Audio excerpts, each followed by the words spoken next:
Muy buenas tardes, amigos de la Revolución de las Conciencias. Estamos 28 de febrero del 2021. Mi nombre es Luis Antonio Chocano, más conocido como Luis Antonio Insomniac vía Facebook.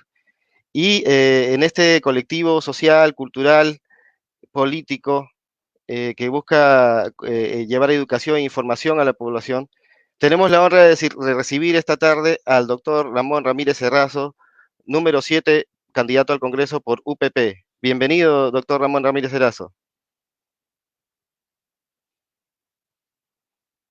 Adelante.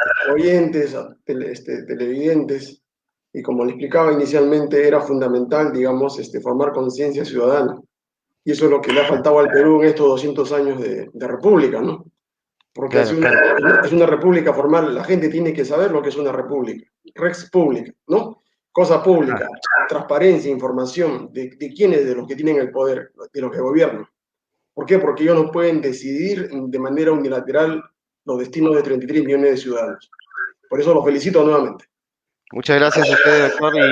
Y bueno, bienvenido nuevamente. Hoy día es un día muy especial para mí, en especial por tratarse de que mi padre falleció hace 7 meses y le dedico este programa especialmente a él, que fue un periodista distinguido del diario La Crónica. Y bueno, para comenzar, doctor Ramón Ramírez Erazo, le pregunto, ¿quién es el doctor Ramón Ramírez Erazo y por qué UPP?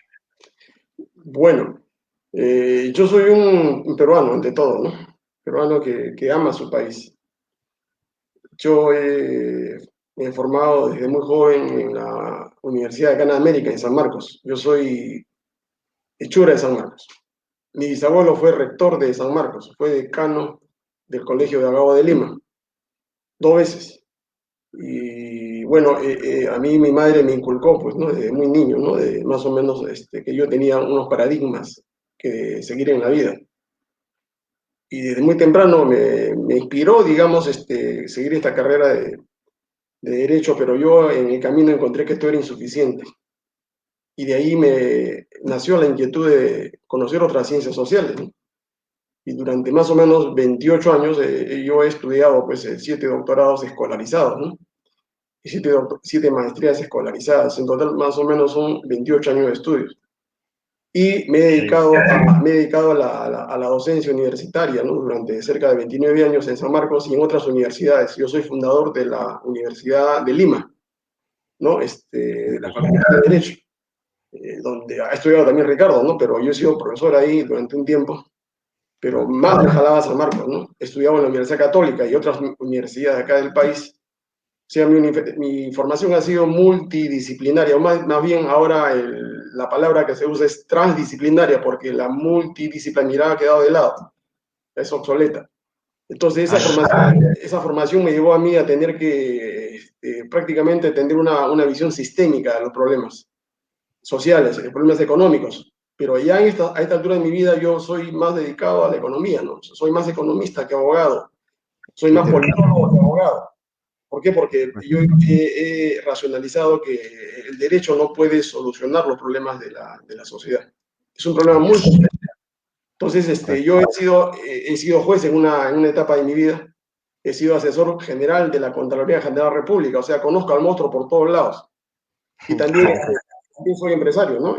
Yo manejo empresas, ¿no? Porque soy economista y soy administrador, ¿no? Aparte de mi formación docente. Entonces, Justamente estaba viendo, disculpe que le interrumpa, justamente olvidé decir esto en la introducción, que vale resaltar que no solamente usted es doctor y PhD en Derecho, sino también en Economía, pero además es profesor titular principal de la Universidad Nacional Mayor de San Marcos.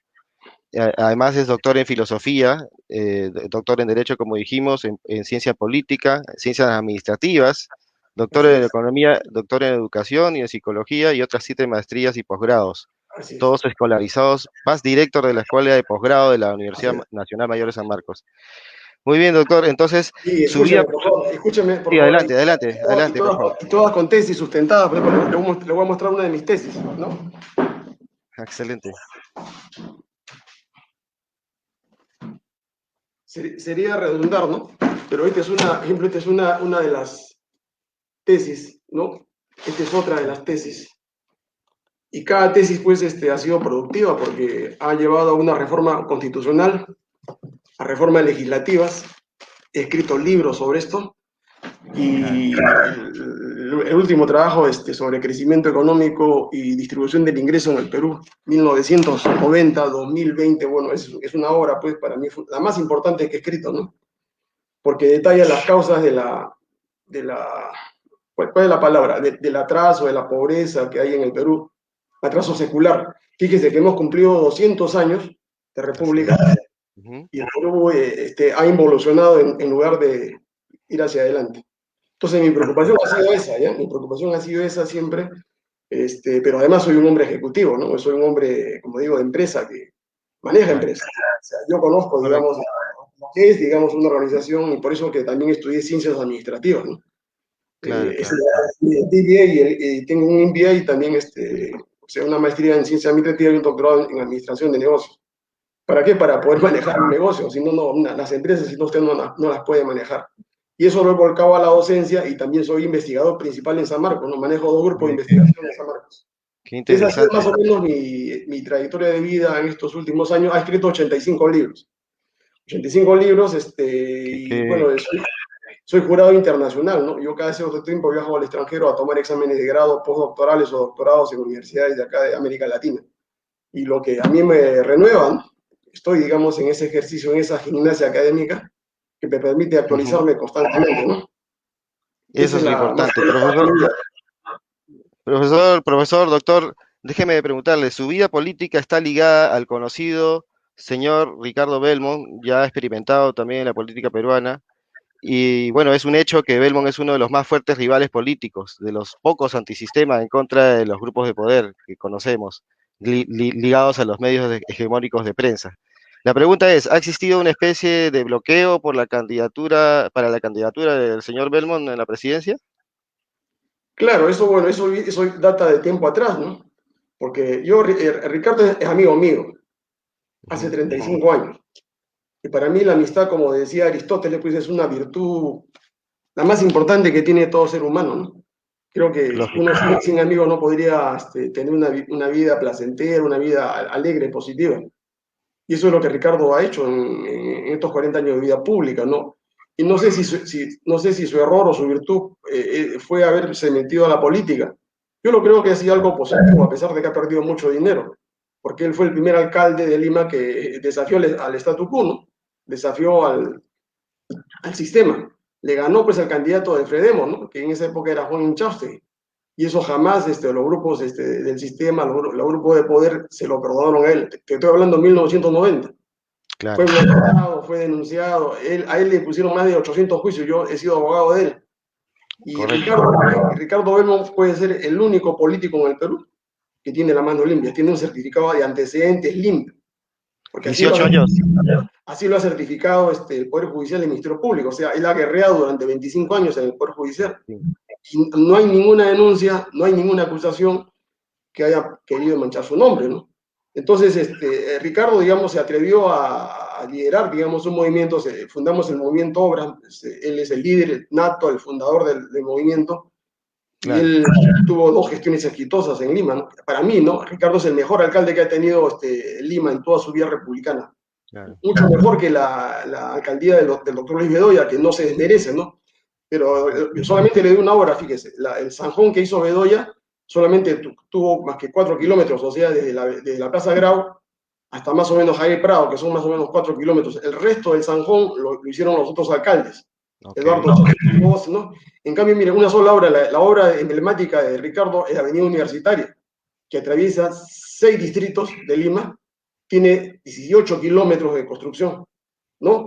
Y lo hizo a pulmón, ¿no? Cumplió, digamos, con esa claro. obra que revalorizó el valor de esas propiedades y sobre todo le dio bienestar, le dio vida, digamos, a todas esas poblaciones. Estoy hablando desde Comas, estoy hablando de la zona de Los Olivos, de las zonas de Lima Cercado, de Independencia. Bueno, una obra Claro, maravillosa, aparte claro, de las otras obras que ustedes conocen, ¿no? Como claro, la de y sobre todo con muy poco presupuesto, enfrentándose al poder. Yo recuerdo lo que está muy cerca de mí, el Puente Nuevo, la vía universitaria, que ha facilitado muchas veces a mucha gente. Y bueno, lo más hablando, importante, discúlpenme, lo más sí, dígame. importante, fíjese que Ricardo Belmo no robó un solo centavo. al contrario, salió con menos patrimonio, ¿ya? Eso es Él cuidó importante decirlo. hasta el último centavo, cuidó, digamos, el patrimonio de Lima. Yo eso se lo digo porque yo soy testigo personal. Él tenía muchas propiedades y ha tenido que vender muchas de sus propiedades para poder, digamos, sostener un sueño, un proyecto de vida, ¿no? De esa época le estoy hablando del año 90, bueno, él se granjeó pues, la enemistad, la odiosidad, la envidia sobre todo, ¿no? De estos grupos de poder, ¿no? Que Claro. hasta lo están persiguiendo, lo están silenciando, no dejan que haga su propuesta democrática como cabeza de lista de UPP para Lima, para el Correcto, número eso es uno. lo que decíamos, claro. O sea que hay un bloqueo efectivo. Así es un bloqueo real, efectivo, que es antidemocrático, ¿no? Y que Claro. enturbia toda la elección. Sencillamente porque, fíjese, en una democracia real o que tenga algo de perfección, digamos, todos los candidatos tienen que tener el mismo partidor, tienen que partir en igual de condiciones, en igualdad de condiciones. Ujú. Pero acá no se permite, ¿no? Los grupos de poder concentrado, lo que yo llamo la prensa mafiosa, Claro. ya han marcado la cancha, ¿no es cierto? Y ya han definido cuáles son sus 6 candidatos a través de las encuestadoras que manipulan, ¿no es cierto? Y que cada mes distorsionan la voluntad popular. Y por eso yo he pedido el control directo del Jurado Nacional de Elecciones para poner término a esa corruptela, de que Sí, una pero sociedad, un grupo mercantil, distorsione la voluntad de 33 millones de peruanos. correcto. Y bueno, todos somos testigos de que don Ricardo Belmo ha sufrido de la difamación constante de la prensa mermelera, totalmente vendida y cómplice de lo que ha venido sucediendo desde hace más de 30 años.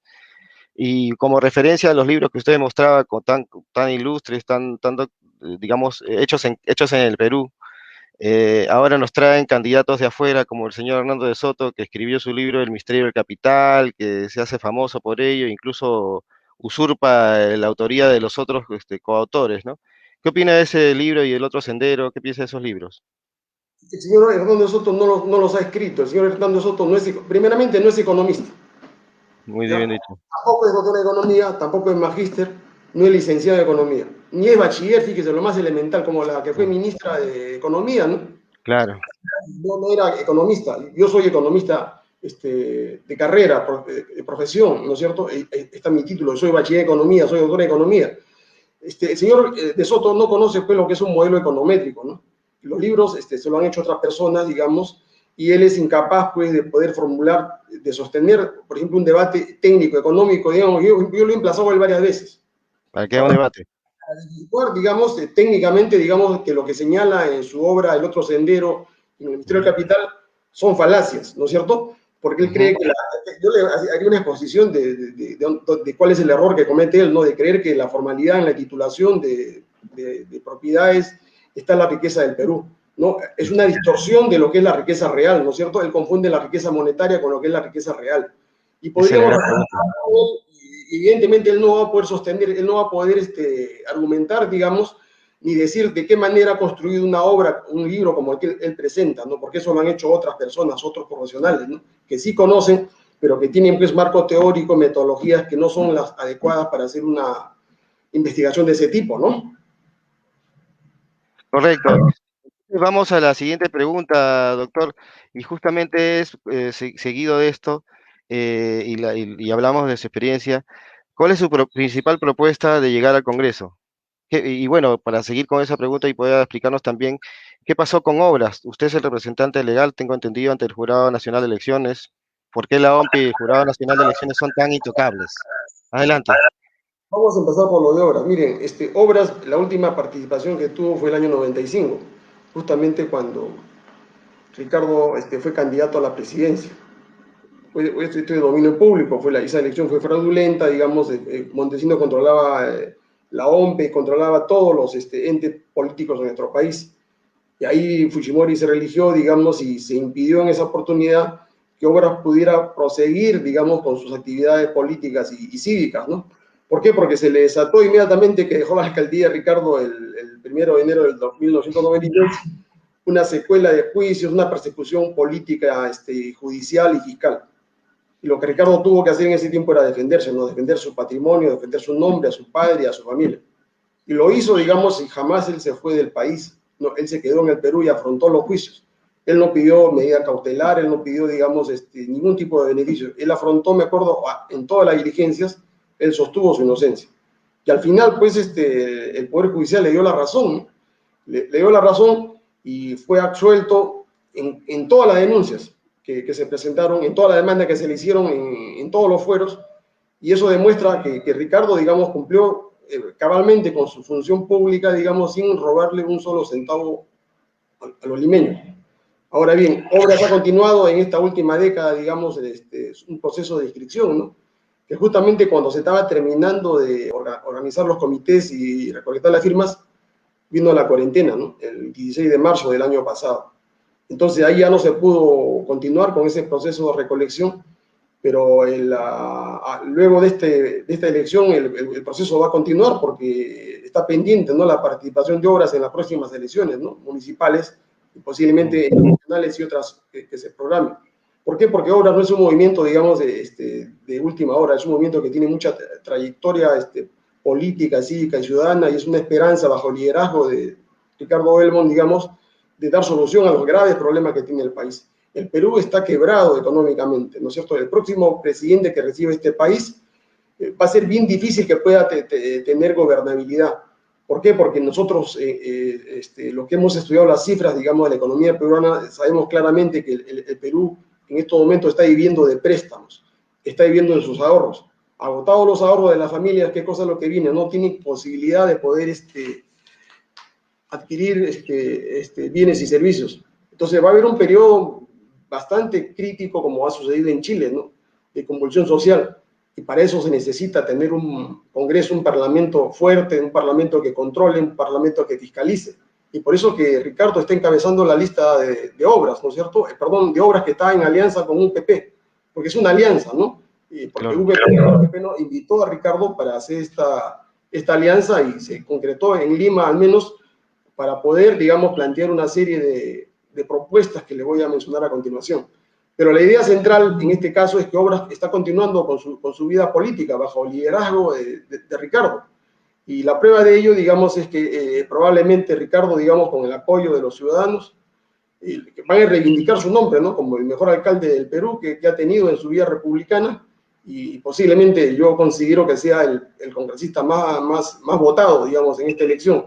Y evidentemente tendrá que ser el presidente del Congreso, el nuevo Congreso, y será un factor de equilibrio de poder, digamos, y Ricardo, yo creo que le dará gobernabilidad al país si es que llega él con un grupo de congresistas, digamos, de obra, que de manera sensata, racional, le plantee salidas viables al Perú.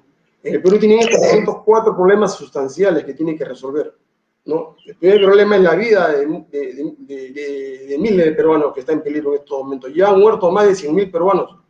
Eso es un genocidio.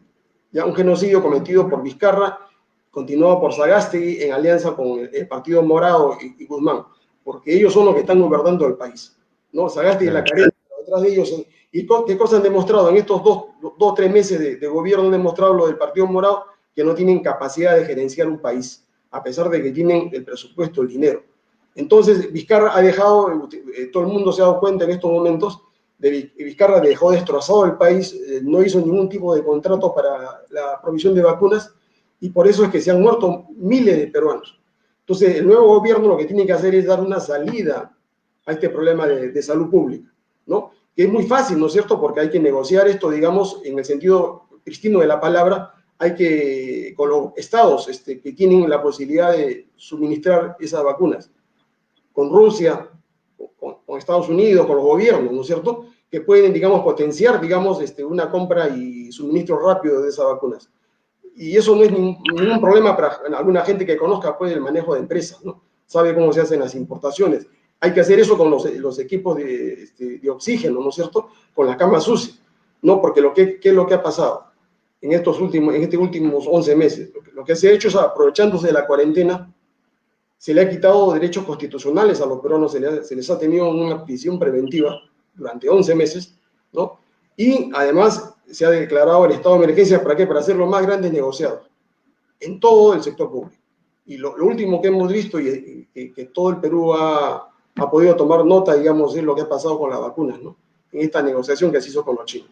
Entonces ahí hay un caso grave de corrupción que tiene que ser sancionado, ¿no? Que tiene que ser, no puede haber tolerancia en este caso, no puede haber encubrimiento, porque acá tiene responsabilidad Vizcarra, el propio Sagasti y todos aquellos ministros que han participado, digamos, en estos hechos ilícitos. Correcto, doctor. Justo como usted empezó a hablar de la salud y bueno, en particular de la salud, también de la educación, que son derechos inalienables, como usted mencionó. Bueno, yo hago la mención de que yo sufrí en carne propia la pérdida de mi padre en julio el 28 de julio del año pasado. Como un buen patriota se fue ese día, por falta y abandono de atención de Padomi, que justamente era la atención domiciliaria, y él no falleció de COVID, ¿no? Era vulnerable, esa fue la excusa, ¿no? Yo le pregunto, ¿debe el Estado competir o garantizar la salud? Las vacunas, por ejemplo, la medicina, la atención oportuna. Mire, el problema no es, eso lo voy a dejar claramente establecido, ¿no? Porque hay muchos errores, inclusive de colegas, yo soy periodista, ¿no? De Ujú. colegas periodistas que no hablan con propiedad. El problema no es del Estado peruano. No es que el Estado es un desastre, que el Estado es un mal gerente, que el Estado es ineficiente, dicen, ¿no? Ujú. Entonces, ese es el psicosocial que se introduce en la mente de la gente. No, el problema no es del Estado. El Estado es una entelequia, es algo que usted no lo puede, este, en la realidad usted no lo puede visualizar. Lo que existe son gobernantes, sea personas de carne y hueso, presidentes, ministros de Estado, gerentes, no presidentes de compañías estatales, que son los que fracasan, los que quiebran las empresas, los que roban las empresas, ¿no? Entonces, el problema es de los malos gobiernos, de los malos políticos, de los malos gerentes, ¿no? Que han manejado el país y siguen manejando el país. Entonces, el problema de la salud pública es de una rápida salida, fíjese, desde el punto de vista de la economía de la salud, que conozco. El problema, un número uno ya se solucionó, ya se encontró una vacuna. El problema sería si que no hubiera vacuna, ¿no? Todavía no se encontrara el fármaco, el reactivo para tratar de paliar, digamos, esta pandemia. Porque la vacuna no te cura a ti del COVID. La vacuna solamente te favorece la producción de anticuerpos. ¿Por qué? Porque hasta ahora no se ha podido, digamos, encontrar un fármaco, digamos, que cure el virus, porque eso es imposible casi, ¿no? Y entonces, en este caso, ¿qué es lo que pasa? Si ya tenían la vacuna, ¿cuál es el problema? El problema es solamente de comprarla, de adquirirla. Entonces, ¿quién es el que tiene que comprar esto? El gobernante, el ministro de Salud, el ministro de Economía, y el presidente, si es activo, ¿no? O sea, hacer una negociación directa. Y eso se hace con dinero, dinero hay. Entonces, pero hay corruptela, pues hay mafia, hay corrupción. ¿Cómo se explica al ciudadano que esté pagando $49 por vacuna china cuando la vacuna rusa está a $9? Hay una Justamente. diferencia de $40 por cada vacuna. Usted multiplique por dos dosis, ¿no es cierto? Son 33 Claro. por 2, 66 millones de peruanos, de dosis por $40. Son más o menos un plus de 1.200 millones de soles que se está pagando en demasía. Cuando con ese dinero se podrían hacer hospitales, se podrían hacer una serie de obras para la salud pública, adquirir equipo de oxígeno, etc, etc. Entonces, acá el problema es muy simple, ¿no? El problema es de que se haga una negociación rápida, ¿no es cierto?, por parte del gobernante, del presidente y de los ministros. Y si no lo quieren hacer es porque hay una corrupción, pues, porque se está Claro. favoreciendo a una empresa determinada, una empresa china, para que ésta sea la única que suministre. Cuando en el mercado hay vacunas de 7 u 8 laboratorios, ¿no?, que la están ofreciendo, ¿no? Entonces, como el asunto es de salud pública, es el Estado, a través de su presidente y su ministro, lo que tienen que dar una salida. Ahora, si no lo pueden hacer, que renuncien y que dejen a otras personas que pueden hacer ese trabajo, ¿no? Ese trabajo no es muy complicado. Sería complicado si no habría dinero, dinero hay. Sería complicado si que no hubiera vacuna, vacuna hay. O sea, el problema es hacer la tratativa, hacer una negociación fina, digamos, y traer las vacunas acá al Perú y comenzar, digamos, a aplicarla, ¿no? En forma masiva. Porque a este ritmo, esto pues se aplicará pues hasta el 2024, ¿no? Porque somos a un ritmo de 10.000, 20.000 vacunados por día. El tiempo no va a alcanzar y ningún candidato ha garantizado, digamos, que sea en este año. Dicen cosas, prometen cosas, pero que no la van a cumplir, pues. ¿Ya? A esto viene la pregunta justamente de que, bueno, hemos comprobado visiblemente, flagrantemente, dos casos de corrupción en dos gobiernos, en un gobierno, el gobierno de Vizcarra, como fue el caso de la especulación del oxígeno, que se favoreció un monopolio de empresas y eso trajo como consecuencia miles de muertes. Así Y es. ahora tenemos el caso de las vacunas, donde prácticamente tenemos una vacuna VIP, una vacunación de una élite, ¿no? Por otro lado tenemos una vacunación de placebos que ya han fallecido incluso más de un voluntario.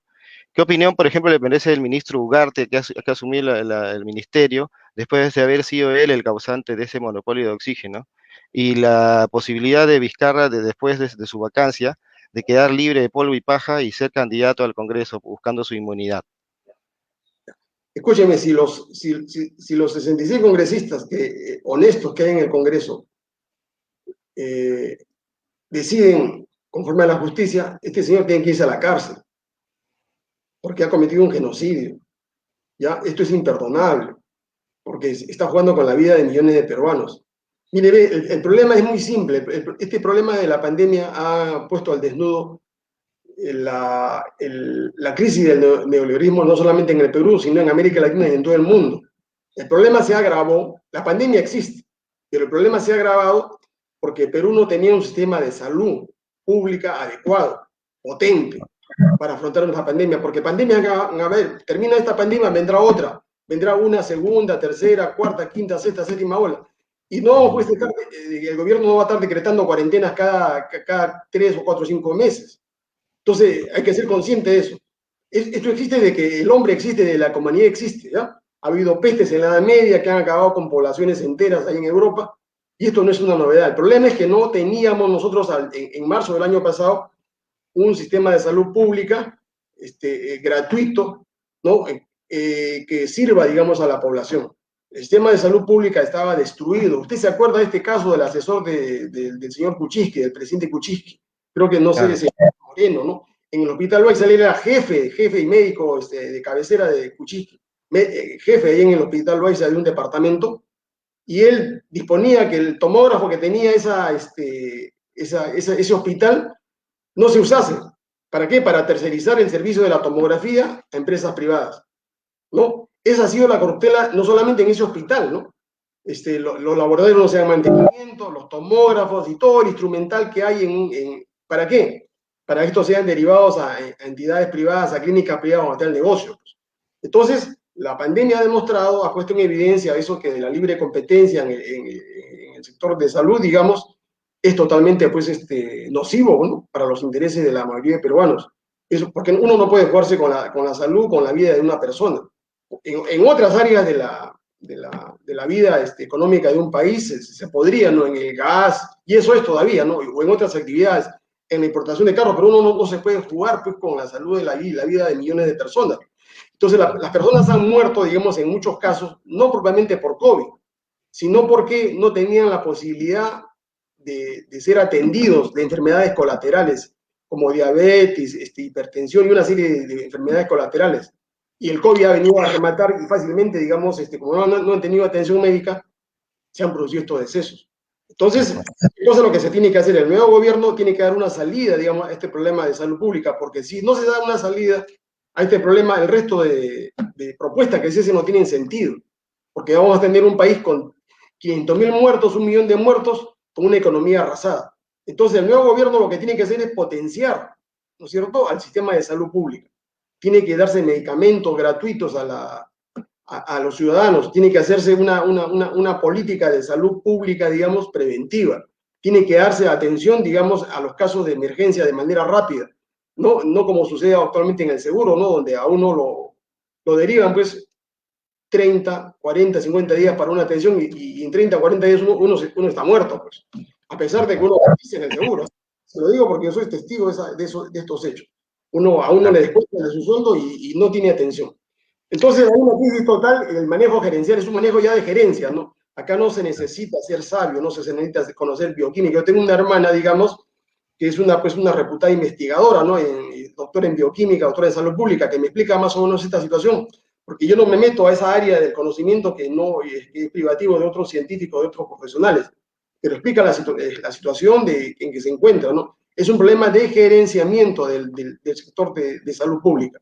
Entonces, la pregunta es, Si los ministros que han pasado por ahí han sabido gerenciar, no lo han sabido gerenciar, no tienen capacidad para hacerlo, ¿no? Entonces hay que buscar a la gente adecuada para que haga ese trabajo, ¿no? Tal Y, cual. y de esa manera se va a dar un paliativo. Solucionado este problema parcialmente de la salud, podemos entrar a ver el segundo gran problema, ¿no? Que es el problema del empleo. La gente se ha perdido más de 1,5 millones de empleos y la gente, digamos, en estos momentos está viviendo de la caridad, ¿no? Está viviendo de la limosna, ¿no? Que es un objetivo, digamos, que Vizcarra lo calculó, ¿no? ¿Para qué? Para tener a la gente con la mano extendida, ¿no? Para evitar que la gente proteste, evitar que la gente critique al gobierno. O sea, todo este plan ha sido urdido, es una conspiración, ¿no? Para someter a la población, tenerla encerrada, tenerla doblegada, sin dinero, sin ingresos, sin salud. Entonces, ¿para qué? Para que Vizcarra gobierne sin control de nadie. Vizcarra, además de eso, se cerró el gobierno y gobernó durante 8 meses en estado de emergencia. Es Con una decreto supremo. dictadura, ¿no? Entonces hay que arreglar ese problema porque es de sobrevivencia, de supervivencia de más de 5 millones de peruanos. ¿Y cómo se soluciona eso? Ahora sí se lo digo como economista, ¿no? No es lo que dice esta gente, Forsyth, Keiko Fujimori, Hernando de Soto, ¿no? Que hay que darle trabajo temporal para que reconstruyan chacras, veredas, no hagan escaleras. No, no, no, ese no es el problema. Así no se ha solucionado el problema, digamos, en situaciones peores, ¿no? Y le explico lo que pasó en Europa luego de la Segunda Guerra Mundial. Tanto Alemania como Italia y Inglaterra, Londres estaban destruidas, porque ambos bandos, ambos ejércitos, dieron la política de tierra arrasada, ¿no? O sea, se bombardeó ciudades enteras, se liquidó ciudades enteras. Entonces ahí se tuvo que aplicar un plan Marshall, un plan económico de reactivación productiva, no de asistencialismo, no de subsidios. Hay que crear empleo digno, se llama eso, ¿no? Con seguridad social, ¿no? ¿Para qué? Para que los trabajadores no estén sometidos, digamos, al gobernante. Y eso es lo que tiene que hacerse acá, ¿no? Un plan de reactivación productiva, no para hacer acequias, no para barrer los parques, no, no, no. Eso es caridad, ¿no? Hay que crear empleo digno mediante la inversión privada y pública, ¿no? En grandes proyectos nacionales, como son infraestructura, por ejemplo, es lo más fácil para hacer en este país, ¿no? Y repotenciar todos aquellos sectores, digamos, que en estos momentos tienen capacidad, digamos, de generar, digamos, empleo masivo. Tienen que arreglarlo, ¿no? Y eso lo he explicado en una tesis que he hecho yo sobre economía, ¿no? ¿Cuáles son los sectores productivos por los cuales el Perú se puede, digamos, industrializar? Porque tenemos Correcto. el problema de la robótica, ¿no? En Estados Muy Unidos, importante. en Europa se está despidiendo mucha gente y se está colocando robots, porque los robots no piden derechos sociales, los robots trabajan 24 horas seguidas, los robots no necesitan de alimentarse, los robots no necesitan nada, ¿no? Son peor que esclavos. Entonces eso genera desempleo. Entonces el Perú y América Latina tienen ese problema, ¿no? ¿Cómo va a afrontar el problema de la mecanización, de la robotización de la industria? Entonces tenemos que ser ahí imaginativos. Y yo en la tesis yo he desarrollado, ¿no? Un programa, ¿no es cierto?, de creación masiva de empleo público productivo, no empleo asistencial.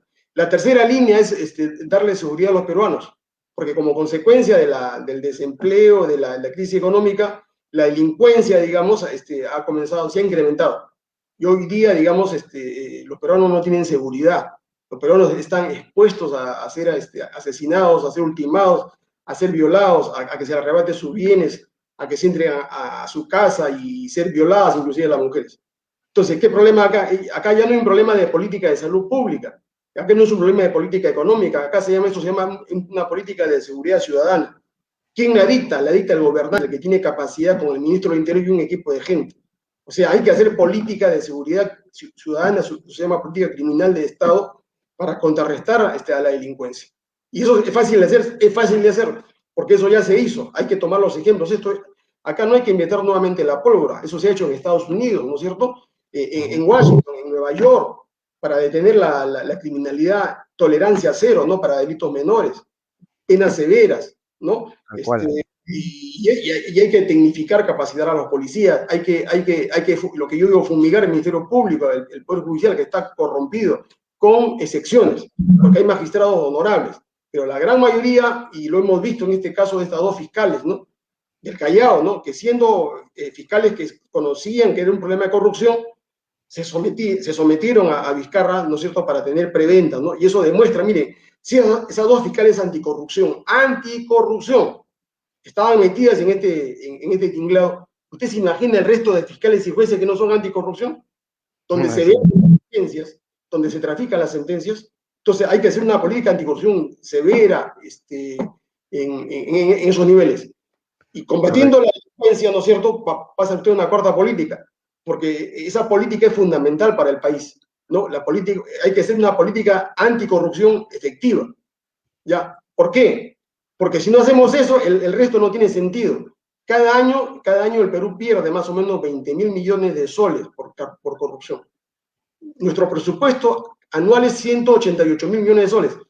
Casi el 10% del presupuesto se lo lleva la corrupción. Y con esos 20.000 millones de soles podríamos hacer pues, hospitales, colegios, universidades, podríamos pagar empleo, pensiones, etc.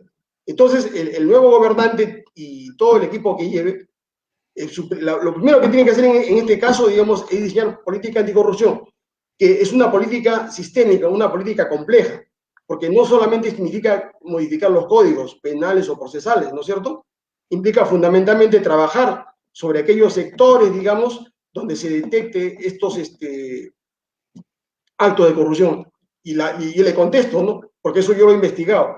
¿Dónde están los sectores propensos a la corrupción? No está en el Congreso de la República, ¿ya? Porque el Congreso no maneja dinero, apenas maneja sus 500 millones de soles de presupuesto para pagar a los congresistas y a sus empleados. Ellos no manejan obras públicas. ¿Sabe dónde está la corrupción? Está en el Poder Ejecutivo, en los 20 ministerios que hacen obra en este país. ¿No? Está la corrupción en los contratos, está en las licitaciones, en los organismos autónomos, ¿no es cierto? Donde se licita, se adjudica, ¿no es cierto?, los contratos a empresas transnacionales, ¿no? Previa coima, como este último caso de la Telefónica. La corrupción está, digamos, en estos comités que subastan las concesiones de telefonía, de gas. Entonces, nadie, digamos, se pone los ojos ahí. ¿Por qué? Porque la gran prensa mafiosa, que se puede darse cuenta, en los últimos 20 años se ha dedicado a destruir al Congreso, la imagen Sí. del Congreso. ¿No? El Comepollo, el robacable, ¿no? Por alterar una factura de 10 soles, hacen todo un escándalo todos los domingos. Ahora, yo no digo que no se sancione, que se sancione, pero eso es peseta, pues, eso es peseteo, ¿no? En el Ministerio, por ejemplo, de Transporte y Comunicaciones, con una concesión de Telefónica hay una coima de 100, 200 millones de soles en el problema de los gases, en la adjudicación de los lotes petroleros, en los peajes. Eso no se Sí, investiga. ¿Por qué no se tal cual. investiga la parte final? ¿Por qué no se investiga? Porque todas esas grandes empresas están asociadas con la gran prensa concentrada, con la prensa mafiosa. O sea, a ellos le dan protección, como le dieron protección y le siguen dando protección a Odebrecht, porque Odebrecht no se ha ido del Perú. Por Odebrecht supuesto. sigue manejando los hilos del poder en el Perú. Ya lo demostró con estas fiscales. ¿No? No solamente están estos fiscales, también están estos fiscales a quienes se les ha pues, puesto como héroe de la lucha. No, Anticorrupción. Sí, pues. ellos también están metidos en este asunto. Ellos están subordinados a Vizcarra y se va a conocer. Ellos han conversado con Vizcarra y ha sido la misma línea trazada por estas dos fiscales mujeres, la misma línea trazada por Pérez y Vela y el equipo que tienen ellos. Pero ¿cuál es la diferencia? La diferencia es que las fiscales mujeres manejaban chauchilla, manejaban cosas niñas, manejaban el nombramiento de jueces, de fiscales, de un almuerzo, de una recomendación, de un proceso. En cambio, Vela y Pérez manejan millones de dólares. Y la prueba está en el convenio, en ese convenio que se ha firmado, por el cual se le ha regalado, ¿no?, a Odebrecht 6.500 millones de soles en la venta de Chávez. Con eso se debió pagar la reparación civil, pero han dejado en colusión con Vizcarra y con la ministra de Economía, el ministro de Justicia, que se lleve todo ese dinero a su país y se le ha dado impunidad barata y a todos los brasileños. Ellos siguen manejando los hilos del poder acá de Brasil, ¿eh? Ellos no se han ido, Claro. siguen gobernando el Para, país. para seguir con el tema de la corrupción y terminar con el tema de las vacunas, muchos están insistiendo en que los privados puedan acceder a la compra de las vacunas. Ahora yo le digo, ¿qué opina del comando vacuna que organizó, entre otros, Carlos Neuhaus, el encargado de la reconstrucción del norte?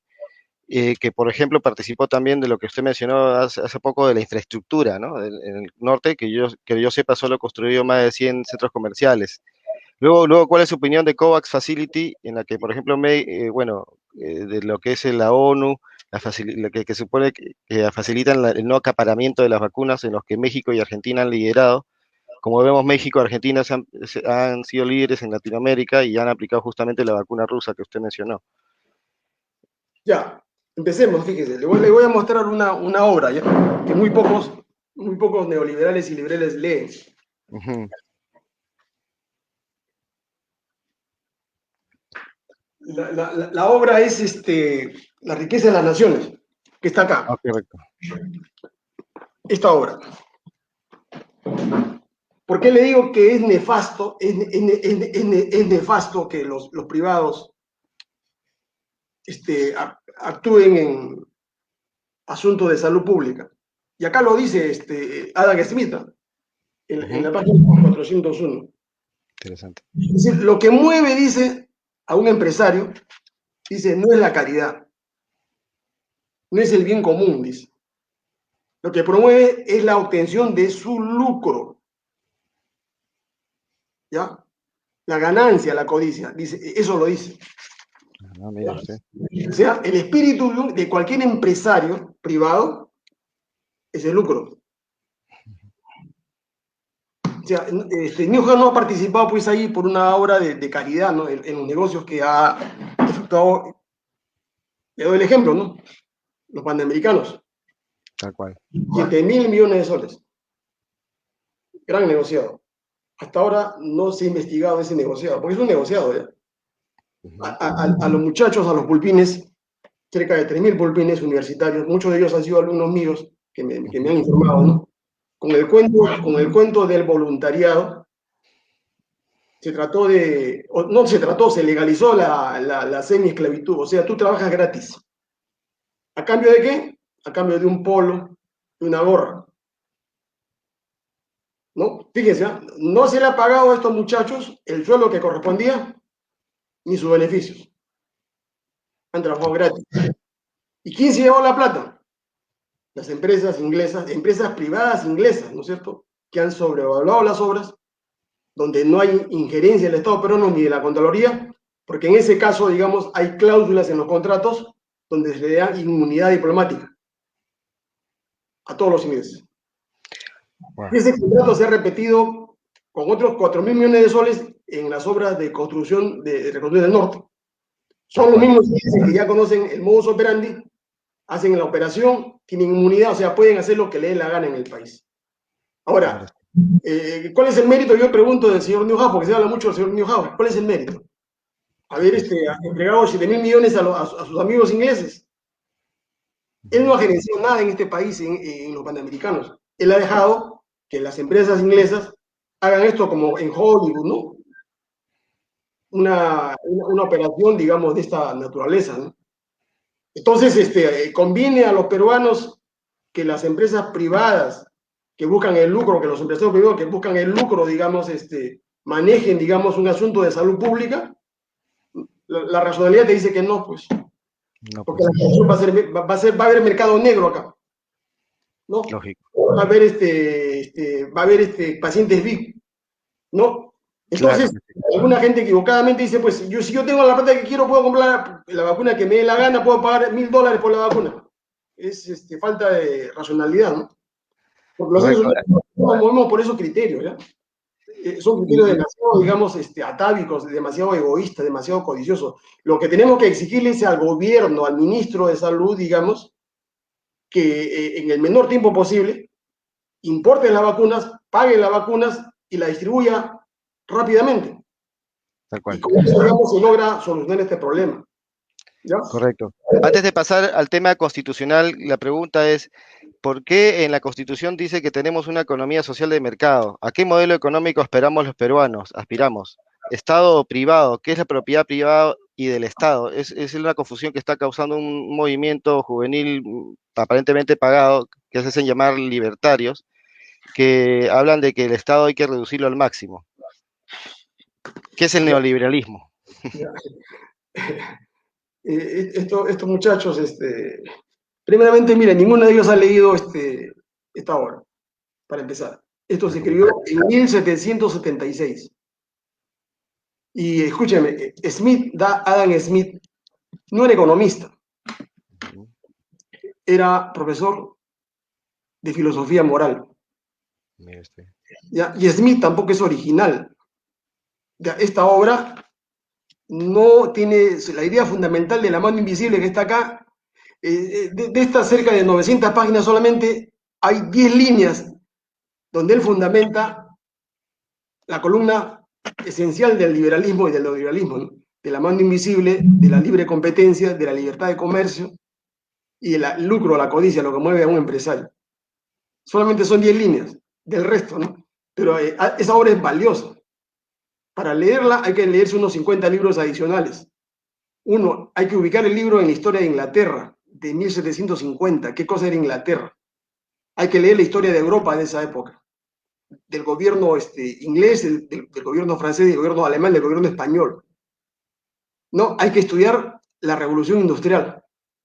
¿Por qué Smith escribe eso? Porque se da en el contexto de la revolución industrial. Y con la revolución industrial se produjo pues el cambio del mundo, ¿no? ¿Y por qué no le digo que es original? Porque Smith leyó a Mandeville, que es otro inglés. Ahí está la idea original. Vicios privados, virtudes públicas. Esa es la esencia de la teoría liberal, que no la conocen, pues, no la conocen. No, recita como papagayos a quienes. Acá tengo, ¿no? Acá tengo. Ellos recitan como papagayo a Friedman, que es esta obra que va a elegir. Recitan Sí, como papagayo a Hayek, ¿no es cierto? exacto. ¿Ya? Y a von Mises. Y acá tengo, yo soy me parece que soy el experto, digamos, en liberalismo, soy el que más conoce en liberalismo y neoliberalismo. Escuela austriaca, dice. Toda la escuela austriaca, ¿ya? Ajá. Entonces, pero ellos no han leído pues ninguno de estos libros. Entonces, no entienden ni lo van a entender porque esta teoría de la libre mercado, digamos, escribió Smith porque el gobierno inglés, el imperio inglés necesitaba mercados. Porque como producía mucho, ahí viene la parábola o la anécdota esto de la fábrica de alfileres, ¿no? Tal Smith dice cual. en el libro, ¿no? Antes con el modo de producción tradicional se producía 10 alfileres por día. Con la revolución industrial, con los nuevos instrumentos de producción, se produce 10.000 alfileres. O sea, la productividad había tenido pues un incremento astronómico, ¿no? Entonces Inglaterra producía tela, producía fierro, producía locomotoras, producía todo en Inglaterra. Su mercado interno lo cubrió. ¿Y qué hacía con el resto de la producción? La guardaba en sus depósitos. No, tenía que tener mercados, pero no podía exportar, porque los otros mercados estaban cerrados, eran proteccionistas. No dejaban que entre, los franceses no dejaban que entre mercadería inglesa. No, los españoles peor todavía, el imperio español no dejaba, porque era un monopolio en toda América del sur, ¿no? Los alemanes igualmente. Entonces, es que Smith ahí, conforme, digamos, a las necesidades del imperio inglés, digamos, diseña la teoría de libertad de comercio. ¿Qué significa libertad de comercio? Introduce ahí el criterio de ventajas comparativas, ¿no? Dice, todo país debe producir, ¿no es cierto?, los bienes para los cuales tengan la mayor especialización. Ahora, ellos lo podían hacer, ¿no? Porque ellos tenían industria. El Perú nunca lo pudo haber hecho hasta ahora, ¿no? El Perú a qué fue condenado? Solamente a ser un país extractivista, ¿no? Tal cual. Oro, hierro, 200 años. Entonces, por tu ventaja comparativa, tú estás condenado, Perú, a ser productor de minerales. ¿No? Yo, Inglaterra, yo voy a ser el que fabrique pues, las máquinas, las industrias. No, la tecnología la tengo yo. Eso se llama ventaja comparativa. ¿Ya? Esa teoría, digamos, le permitió, digamos, a Inglaterra abrirse, pues, desde 1750 conquistó todo el mundo hasta 1920, en que fue reemplazado por Estados Unidos, ¿no? Entonces los liberales ni los neoliberales entienden este problema y solamente hablan, ¿no?, de que sí, yo tengo libertad de escoger, libertad de decidir, pero ese no es el problema del Perú ni de América Latina. Eso quizás podrá ser el problema en Inglaterra, ¿no? Podrá ser el problema en Estados Unidos, y eso es con ciertas reservas. Porque el problema de América Latina, el problema de todos estos países del hemisferio sur, son problemas de distribución, problemas de igualdad. Entonces la división es muy simple. Para ellos el problema fundamental es la libertad, ¿no es cierto? Para nosotros el problema de igualdad, de distribución del ingreso de la riqueza. Entonces, el neoliberalismo, el neoliberalismo es el liberalismo es el liberalismo de la competencia perfecta, donde las empresas, todos los entes compiten en igualdad de condiciones. Eso no existe. Nunca existe, es teoría económica. Es un modelo, ¿no? Es una ficción. Porque en el mercado lo que existe son empresas fuertes, empresas débiles, tiburones y anchovetas. Entonces el tiburón se come la anchoveta, pues. Eso es en Inglaterra, en toda Europa, en Estados Unidos. Entonces lo que hay es competencia imperfecta. Como la realidad es esa, al darse cuenta de esos problemas que hay, que ese modelo no sirve, entonces ellos llegaron el asunto de que, el mercado tiene fallas, dicen. Y eso le atribuyen ellos a la falla del mercado. Entonces, cuando hablan de falla del mercado, ahí le tocan la puerta al Estado. Entonces, el Estado tiene que tratar de salvar esa falla del mercado para darle más competencia a la gente. Pero eso no ha sucedido jamás. Y la prueba, la evidencia, ¿no es cierto?, empírica está en el crack del 29, ¿no? El crack del 29 es la historia, digamos, del mundo, ¿ya? Claro. Entonces, ahí aparece el neoliberalismo, con los austriacos. Claro, tiene que ver con lo que pasa hoy. Así es. Ahí empieza otro ciclo, ¿no? ¿Qué cosa es el neoliberalismo? Es la economía capitalista en la época de los monopolios, de los oligopolios, de los cárteles, donde se utiliza el Estado para que el privado, el empresario, gane dinero a costa del Estado. ¿Ya? Ellos supuestamente, digamos, hablan de libre competencia, no, pero utilizan al Estado. Y la prueba es, a partir del año 90, de este siglo pasado, el neoliberalismo se tomó el poder en el mundo. Y en América Latina, ¿no es cierto?, se hizo un abecedario, pues un catecismo, ¿no? El catecismo está en el consenso de Washington. Y ese consenso de Washington se aplicó, digamos, a sangre y fuego en toda América Latina. ¿Ya? Y empezó en Chile, ustedes saben, ¿no? En Chile el neoliberalismo no se introdujo por la vía democrática, ¿no? Se llamó elecciones, ahí le costó más de 500.000 muertos a los chilenos. Porque ellos eran minoría, o sea, todas las tesis de Hayek, las tesis de Friedman, no se podían aplicar, el monetarismo no se podía, la escuela de Chicago no se podía aplicar en Chile, porque solamente ellos representaban el 30%. Entonces, que tuvieron que dar un golpe de Estado, derribar a Allende para implantar ahí el neoliberalismo, ¿no es cierto? Ahora entiendo. Y lo mismo ha pasado en Argentina con Menem, que privatizó las empresas. Lo mismo ha sucedido en Colombia, ¿no? En México, antes de López Obrador. Y pasó en el Perú, ¿no? Pasó en el Perú con Fujimori. El año 90, que tuvo que dar el golpe de Estado para implantar el neoliberalismo. Y acá eso se entronca con la Constitución, ¿no? Esta Constitución es antidemocrática, es una Constitución espuria. Y la tesis mía, ¿ya? La tesis mía es la siguiente. Es la siguiente, ¿eh? Yo ahí diciendo con el resto de políticos, ¿no? Lo que se tiene que reclamar ahora en este momento no es una asamblea constituyente, ¿no? Tampoco un referéndum. Eso no es objetivo en el corto plazo, porque hay muchos problemas de inconstitucionalidad. Lo que se tiene que hacer en el acto, y es factible, es aplicar el artículo 307 de la Constitución del año 79. Esa es la famosa cláusula pétrea, o sea, hay que restituir la vigencia de la Constitución del año 79, que es esta de acá. Correcto. ¿Por qué? ¿Por qué? ¿Por qué? Porque nosotros no podemos validar una Constitución espuria, fraudulenta, delincuencial, como es la Constitución del año 93 de Fujimori. Esa no se puede convalidar. Es inconvalidable, esa Constitución es nula ixo iure. Ilegítima. el sistema político nos dice, en el artículo 307 se dice, ¿no? Que esta constitución, la 79, no dice, no pierde su vigencia, dice, ni deja de observarse por acto de fuerza, o sea, el golpe que hizo Fujimori el 5 de abril, o cuando fuere derogada por cualquier otro medio distinto del que ella dispone.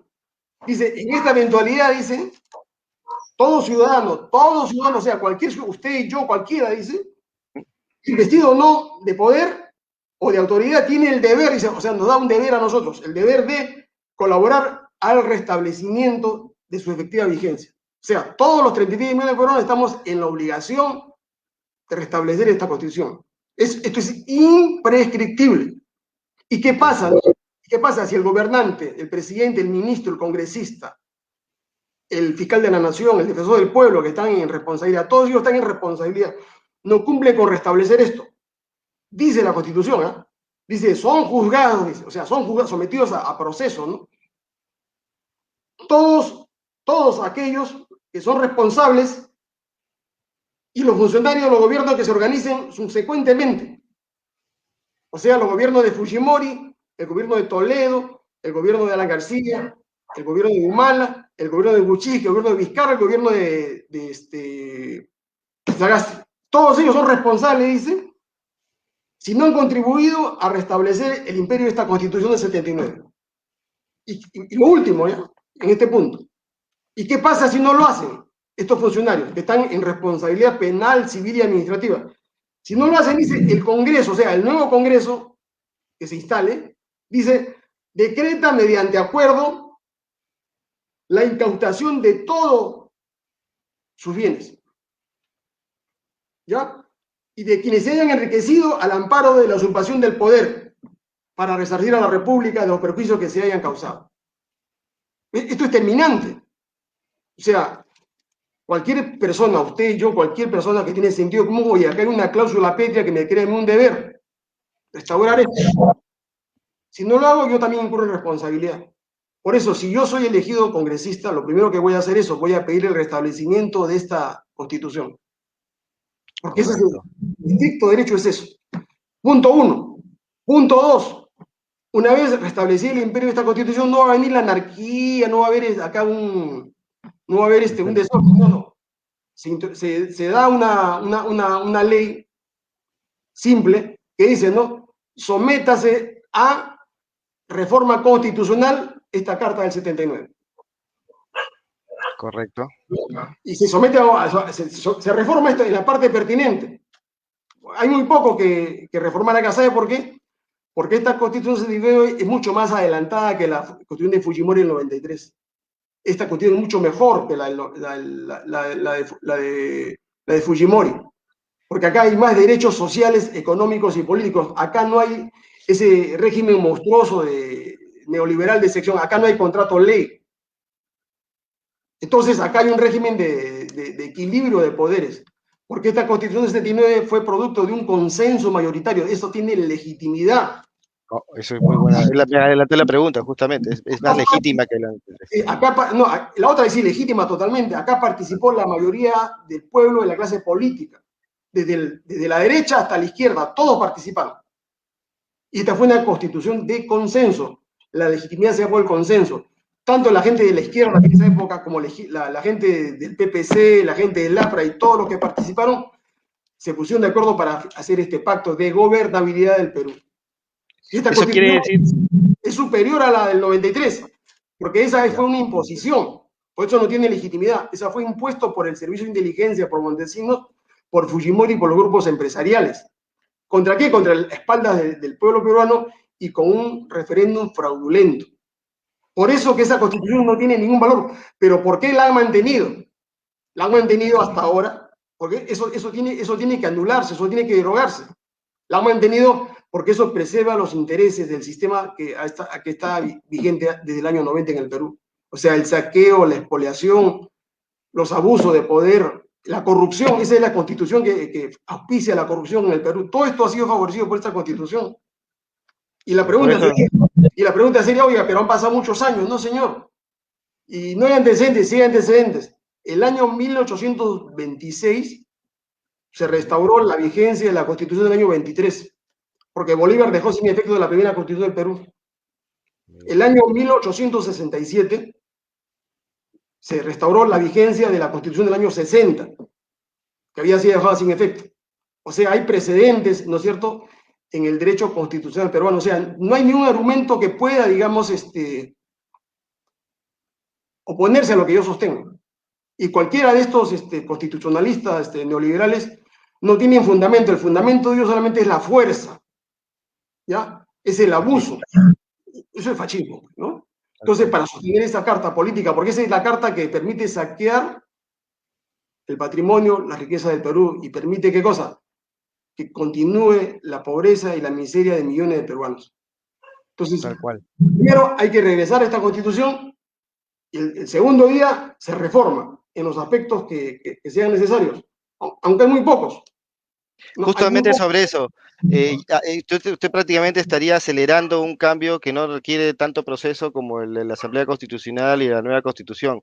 Yo le iba a preguntar qué cosas se debe crear en una nueva Constitución o qué se debe reformar en esta, pero sería más práctico, como usted dice, volver a la del 79 y reformar menos cosas, porque muchas veces justamente por eso le tienen terror a Hernando de Soto y Aliaga a volver a la del 79, porque la consideran la constitución estatista que atrasó al Perú y que con la del 93 hemos tenido crecimiento económico y por eso que no hay que cambiarla. Con esto prácticamente cambiaríamos en un switch el modelo económico. No, estos dos señores que no saben nada de economía están en un error. Yo le hablo con conocimiento, yo hablo lo que sé, lo que no sé prefiero no opinar, no hablar, no informar. Perfecto. Esta constitución política es la que copia el modelo de economía social de mercado alemán, ¿ya? Vía España, porque esto tomó como base, como fuente, la Constitución española de 1978 y la Ley Fundamental Alemana de 1949, que se dio luego de la Segunda Guerra Mundial. Y la creación de la economía social de mercado es una creación de los liberales alemanes, no de los ultraliberales. Si no, ellos se dieron cuenta, como Alemania estaba destruida, ellos tenían que tener un pacto de alianza de gobernabilidad con la socialdemocracia. Y la única forma era de transar con los socialdemócratas que pregonaban en esa época el socialismo de mercado. Entonces se creó, hasta el año 49 lo que había en el mundo era economía de mercado. Es la economía salvaje, el capitalismo salvaje, donde el pez grande se come al pez chico. Entonces en Alemania se ideó la economía social de mercado. ¿Qué significa economía social de mercado? Economía de mercado regulada, ¿no?, por el Estado, para tratar de paliar las asimetrías que hay en la competencia. La economía social de mercado no es una economía socialista, es una economía capitalista, pero donde hay regulación del Estado. ¿Ya? Entonces, ese fue el modelo que se copió en esta Constitución del año 79. En la Constitución del año 93 se destruyó ese modelo económico. Semánticamente, simbólicamente se repite ahí la palabra economía social de mercado. No, esa es un modelo de economía de mercado. Eso se llama economía de mercado salvaje, la del año 93. O sea, hemos retrocedido nosotros con esa economía, con ese modelo económico. Y el señor Hernando de Soto no conoce, ¿no es cierto?, cómo se gestó esta constitución y cuál es la diferencia con la del 93.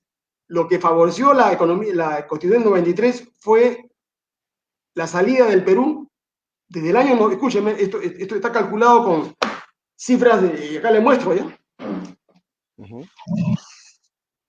Este documento oficial son 97 memorias del Banco Central de Reserva en todo el periodo, del año 90 al año 2020, ¿no? Y acá están los cuadros estadísticos, está todo, se ha hecho serie estadística, ¿no?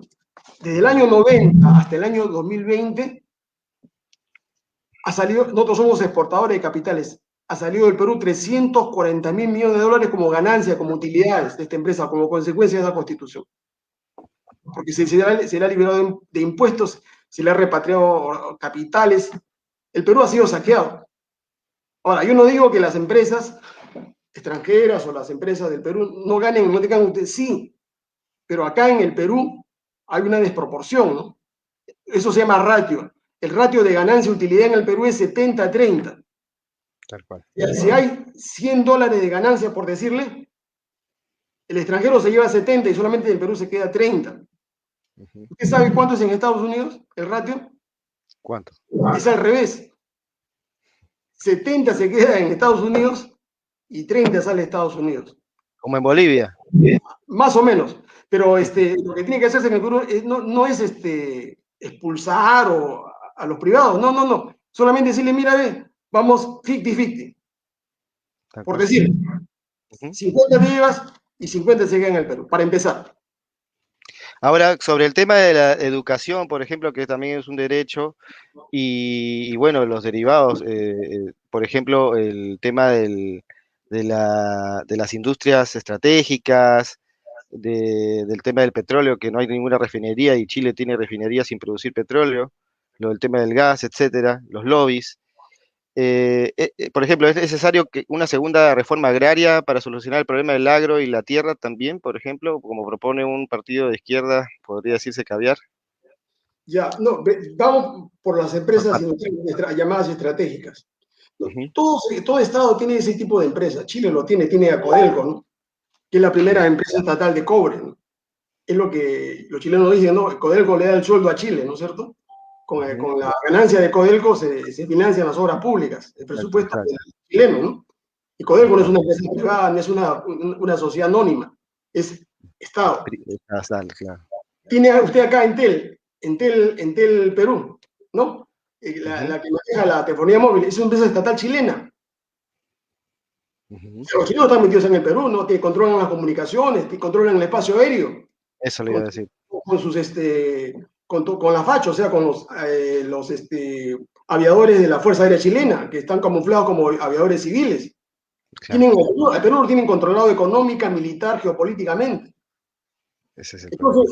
Entonces el problema en el Perú no es de que la empresa estatal sea mala, fíjese, se hizo un negociado el año 93-94, cuando se privatizó la compañía de teléfonos y Ujú. la compañía Entel Perú.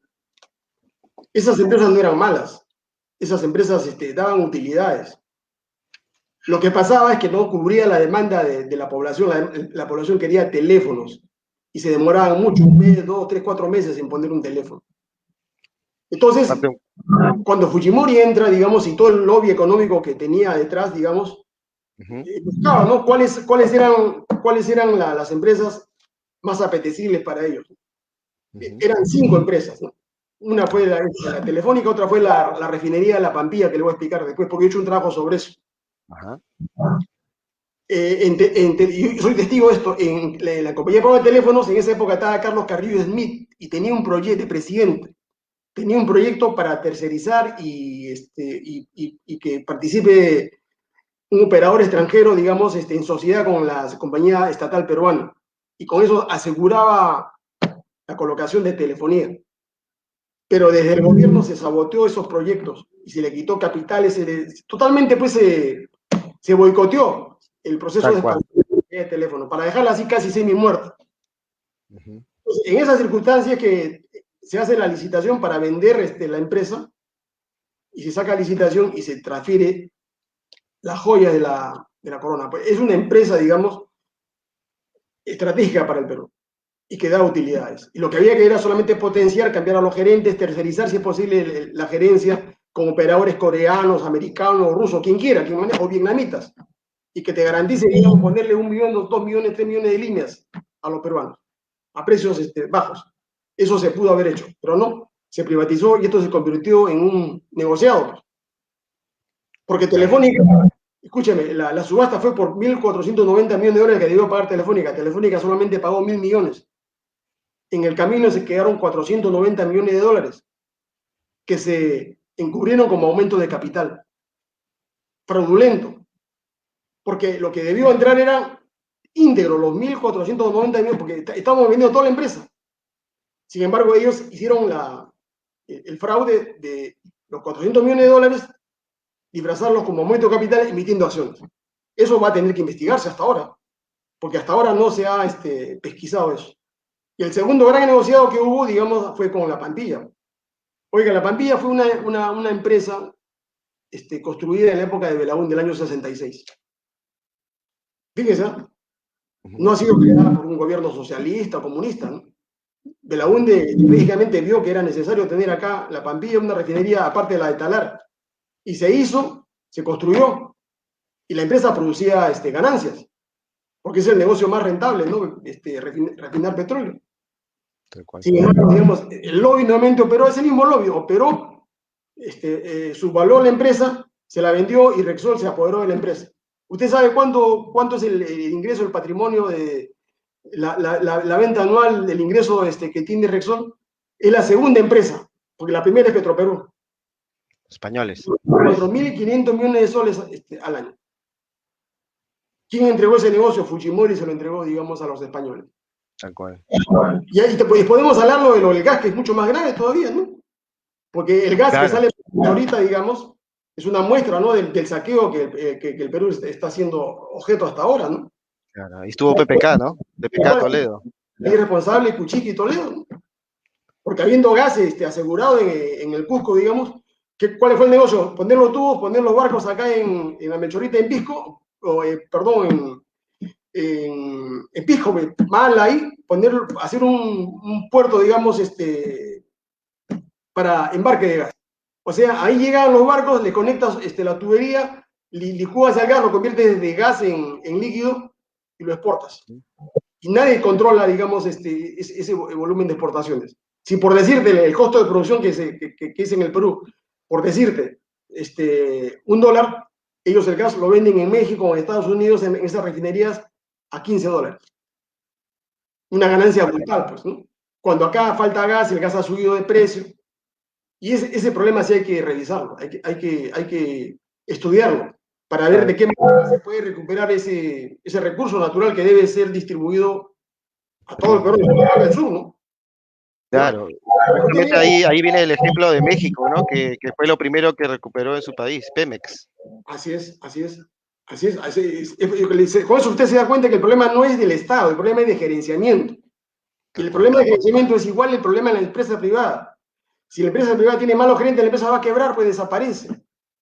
Pero en el Estado no. El problema del Estado es que se ha utilizado criterios políticos, ¿no? Para poder mantener a cierta gente, digamos, que se dedica solamente a colocar a sus amigos, vecinos o compañeros de partido. Eso está mal. Porque para mí, ¿no? Como economista le digo, ¿no? Hay que llamar a los mejores gerentes. Se les paga buenos sueldos y ellos le van a dejar una empresa rentable que va a beneficiar a todos los peruanos. Y este problema también existe en los órganos, como usted me preguntó, lo del BCR, por ejemplo, ¿no? Ah, sí, claro. Hay nepotismo ahí, ¿no es cierto? Claro. Y cómo usted se explica, ¿no? Que el presidente del BCR, el señor Julio Velarde, no es economista. Fíjese, el que maneja las finanzas del Perú, el sistema monetario, no es economista, es bachiller. Terrible. Es bachiller en economía, ya no es economista. Segundo, el señor tiene 25 años, es un eterno, es el único funcionario. O sea, en el Perú no hay otro economista que no sepa manejar, digamos, un banco de central de reserva. Hay economistas en la Universidad de Antonio de del Cusco, en la San Agustín de Arequipa, hay universidad en Trujillo, en Piura, en Iquitos, en Huancayo, en Lima hay economistas. Es una argolla, pues. Es una argolla que maneja el PPC, ¿no? Porque el señor es militar, como el resto de fujimoristas que están en el directorio, ¿no? Que tampoco no son especialistas, pero que utilizan eso para financiar sus negocios, ¿no es cierto? Indirectamente. Como lo que se ha hecho, digamos, con el problema de las AFP, ¿no? Eso es otro problema que tiene que investigar. Así es. Justamente en este tema de cómo se reforma el BCR, las instituciones, esta corrupción, que no es solamente, como vemos, es un tema de modelo económico, de la privatización y los monopolios favorecidos, sino también de la corrupción.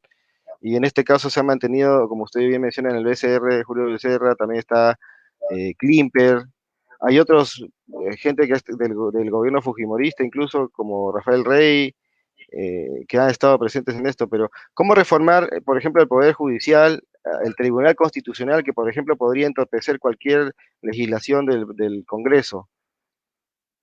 Ese es otro problema. Fíjese, acá le voy a mostrar yo un cuadro que yo he hecho y que es materia de un trabajo de ciencia política. ¿Cómo se maneja el poder en el Perú? Ujú. ¿Cómo se maneja el Perú? No sé si lo verán. A ver, voy a ampliar la pantalla. Se ¿Ya? ve. Ujú. ¿Cómo se maneja el poder en el Perú?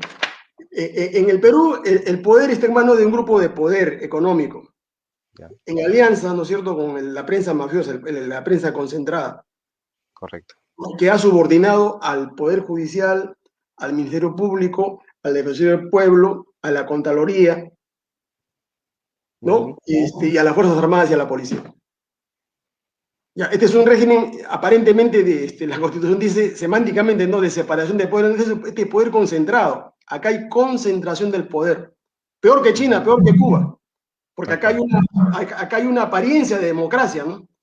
Usted lee la Constitución china, la Constitución europea, y sí de frente, esto es una dictadura, dice la Constitución, de Ujú. la clase trabajadora sobre el resto de la población. Lo dicen expresamente, está en su Constitución.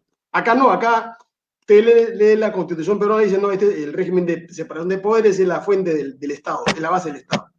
Pero acá está. Entonces, ¿quién ideó esto? Lo ideó Montesinos. Tal cual.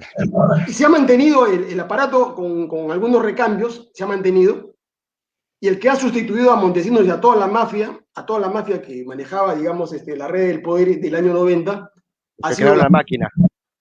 no, el que ha sustituido a Montesinos Ya. es la gran prensa mafiosa. Eso Ujú. es lo que no saben los peruanos, Claro. que está subordinada, digamos, a los grupos de poder. Son siameses. O sea, Claro. los grupos de poder con la prensa mafiosa son los que han sustituido a Montesinos. Y son los que manejan el Perú. Y son los que están direccionando, en este caso, la elección fraudulenta que se le va a hacer el 11 de abril. Son los dueños del Perú. ¿Ya? Por eso que usted me dice el Tribunal Constitucional. ¿Quiénes han elegido? En el tribunal hay 7 miembros. Tal cual. Está ¿Con cuánto se politizado. maneja, con cuánto se maneja el tribunal? Con 4 votos, cuatro de los 7. Mayoría. Ujú. Los 4 son neoliberales, son representantes de las fuerzas más oscuras acá del Perú. Ujú. Ejemplo, uno de ellos, al que llaman Papá Noel, que es el jefe de esa mafia, La cúpula. el jefe de la mafia en ese grupo, ¿no? Papá Noel. ¿Quién lo designó? La bancada fujimorista. Claro. Los otros 3 no pueden, aunque uno de ellos ya desertó, no se ha pasado al otro bando, 5-2. Ahorita están 5-2. A ese que le dicen ojitos lindos. Ha Ujú. traicionado y se ha pasado al otro grupo para tener los Claro. privilegios. Al otro le dicen el banquero. Ya usted se imaginará por qué le dicen el banquero, ¿no? Claro Son que sí. 5-2. Los otros 2 no pueden, están en minoría, pues. Y uno de Claro, ellas es la doctora María Ledesma, ¿no? Es una magistrada claro, intachable, honorable. claro que sí. Ella muchas veces la han arrinconado porque ella discrepa, ¿no? Claro, Con los exactamente. negociados que se hacen en ese tribunal. Entonces hay que cambiar la forma de elección de ese tribunal. Esto aplica también a la Defensoría del Pueblo, la Contraloría, la Fiscalía, por ejemplo, ¿qué pasa con otras instituciones como la Fiscalía, la SUNAI, Indecopi? Pero bueno, especialmente el ente judicial, ¿no? El poder de uno de los dos primeros entes del Estado, ¿no? Los poderes del Estado. Ahora Mire, nos ha hecho creer que el Congreso está peleado con el Ejecutivo, que digamos un grupo de poder está peleado con el otro, sin embargo vemos que durante 20 años se ha mantenido el acuerdo nacional, donde nunca se cambió la Constitución y se intentó siquiera cambiar el modelo, y más bien siguieron robando, como hemos visto durante estos años, ¿no? Y cómo definimos eso, porque ahora nos hablan de los cuellos blancos, de estos supuestos héroes anticorrupción, pero aparentemente habría muchos más cuellos, muchos más colores de cuellos. ¿Cuántos colores de cuellos hay? el grupo de poder que maneja el Perú desde el año 80, porque en el año 80 aparece un nuevo ciclo político y económico en el Perú, Ujú. ese grupo de poder se mantiene hasta ahora, es el que recambia las piezas, es como la pieza de un carro, ¿no? Cuando no le Ujú. sirve una pieza, lo bota y lo recambia Ujú. por otra. No Tal le sirve cual. un presidente, ¿no es cierto? Como Toledo se pone a Humala o pone a García. Si no le interesa García, bueno, lo pone pues a Kuczynski. No, Ujú. ahora lo pusieron a Vizcarra, ¿no? Y Vizcarra, bueno, ya no, lo usaron un tiempo, bueno, ahora han colocado a Sagasti. Y así seguirán, ¿no es cierto? Entonces, el grupo de poder y la prensa mafiosa, que son socios, son los que gobiernan este Perú y reproducen este modelo de corrupción en todas las entidades públicas. En la Defensoría del Pueblo, donde hay un incapaz ahí, ¿no? Que no sé a quién defiende, defensor del pueblo, ¿de qué pueblo? Si la gente está muriendo. Sí, pues. Este señor a qué se dedica. Miren, para que vean ustedes, conozca el problema, ¿no? Ujú. Este señor que es un apristón que ha sido designado ahí en la época anterior, no tiene jamás lo he visto en un hospital, jamás lo he visto ir a un centro médico, al siquiera darle un aliento, digamos, a un enfermo que se está muriendo en la puerta de un hospital. Nunca. ¿A qué se dedican? A emitir cada mes un informe defensorial. ¿Qué puede ser? Exacto, el Puede informe. ser cualquier periodista, cualquier estudiante de sociología, ¿no es cierto? Donde dicen que en el Perú hay 500 conflictos, 300 en la zona minera, 200 en la zona de costa, 100 en la selva. Eso no es el trabajo de la Defensoría del Pueblo. Por eso esta persona es responsable de muchos de los males que tiene el Perú. El otro, el Contralor, encargado de vigilar 188 mil millones, que es el presupuesto, totalmente laxo, ¿cierto? No cumple con su obligación. Por eso que todo el mundo roba, porque como ve que el Contralor no hace nada o hace muy poco, siguen, Claro. pues, el último escándalo, el de la gasolina, en las Fuerzas Armadas, donde está implicado el jefe del Comando Conjunto. ¿Se da cuenta usted? ¿Qué cosa ha hecho? Una vez que ya se ha producido el robo, alertado por la prensa, es que recién hace ¿cómo llaman? ¿Cómo se dice? Hace la apariencia o la finta, ¿no? De nombrar el equipo de investigación, lo de las vacunas, Ujú. cuando es el trabajo de él. Y todas las entidades del Estado están capturadas. Oxitel para hacer los negociados con las empresas extranjeras. O Sinermin para hacer las concesiones petroleras, mineras. ¿No? Indecopi, controlado por la mafia. Todas las entidades públicas, eso se llama la teoría de la captura del poder. Y eso es Claro. una teoría antigua, ¿no? Que se hizo en Estados Unidos, ¿no? Cómo los grupos de poder, los grandes carteles ahí en Estados Unidos, capturaban, digamos, a esas entidades supuestamente reguladoras. Colocaban a sus empleados como jefes de Occidental, jefes de Indecopi. ¿Cuenta? Y eso, digamos, ha sido la mala suerte del Perú, ¿no? Hoy en el Perú tenía como un encargado de la presidencia a un agente del Fondo Monetario Internacional, porque Sagasti es eso, es Tal un cual. servidor del Fondo, es un funcionario a sueldo y lo tuvo anteriormente como ministro de Economía a esta chica, esta buena moza, Alba, la ministra Alba. digamos, le han creado su ONG, ¿no es cierto?, con fondos subsidiados del extranjero. Luego de Ujú. haber firmado un contrato, de haber entregado el Perú, digamos, a las economías extranjeras. En el bicentenario de la corrupción, tocamos la última pregunta. ¿Es posible atacar la corrupción con la Constitución o con el Código Penal? La cadena perpetua para corruptos actualmente es un proyecto de ley en el Congreso actual, la 5134-2020-CR. ¿Cuál es su opinión acerca de ella y por qué no se aprueba hoy mismo? ¿Por qué ningún candidato la ha mencionado ni la ha apoyado para presionar al Congreso que está ahora mismo con representantes de algunos partidos que incluso van a las elecciones, pero ofrecen la cadena perpetua a algunos otros como oferta electoral? Sin embargo, el partido que lo llevó al Congreso, que es Acción Popular, no quiere saber nada de ella, o sea, la ha llevado para archivarla. ¿Qué opina acerca de ello?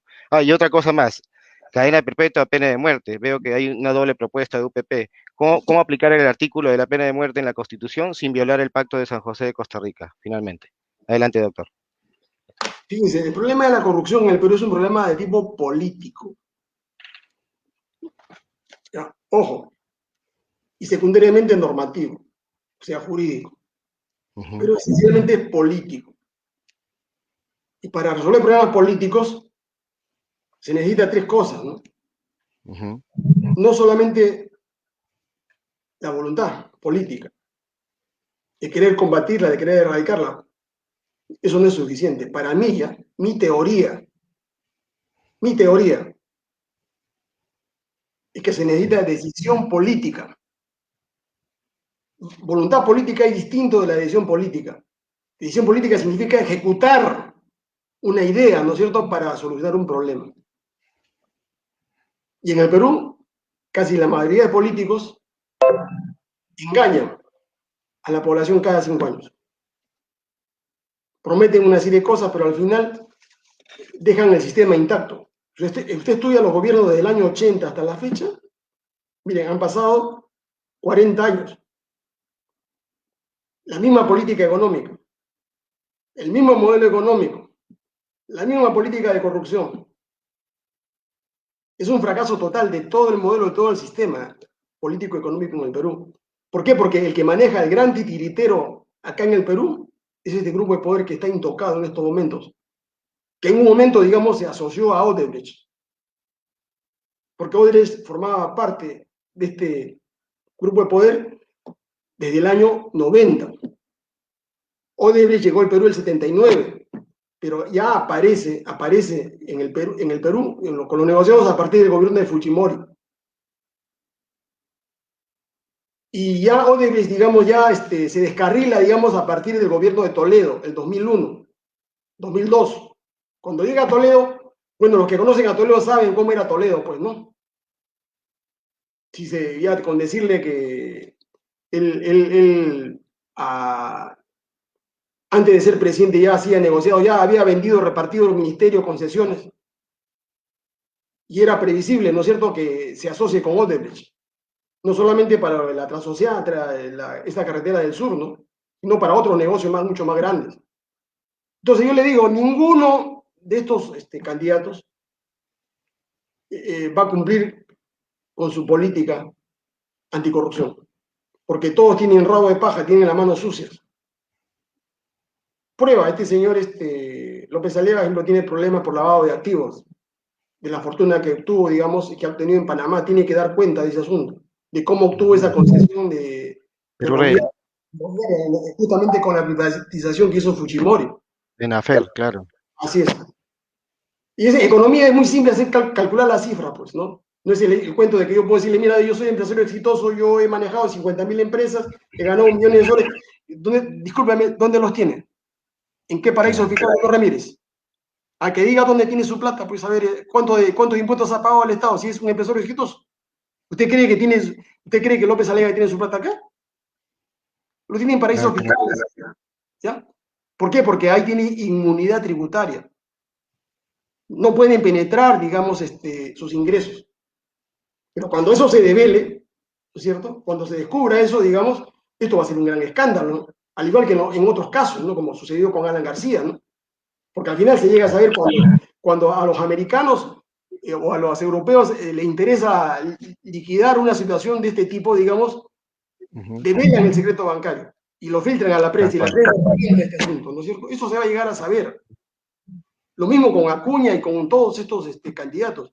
Todos tienen rabo de paja.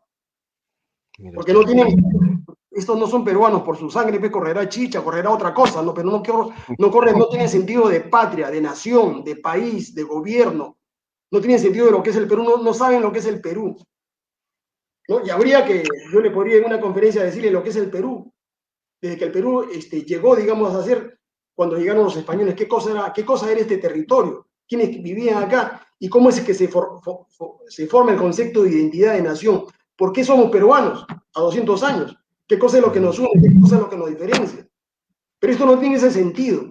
Para ellos es igual haber nacido acá en Estados Unidos, en Nueva York, en Londres, en París.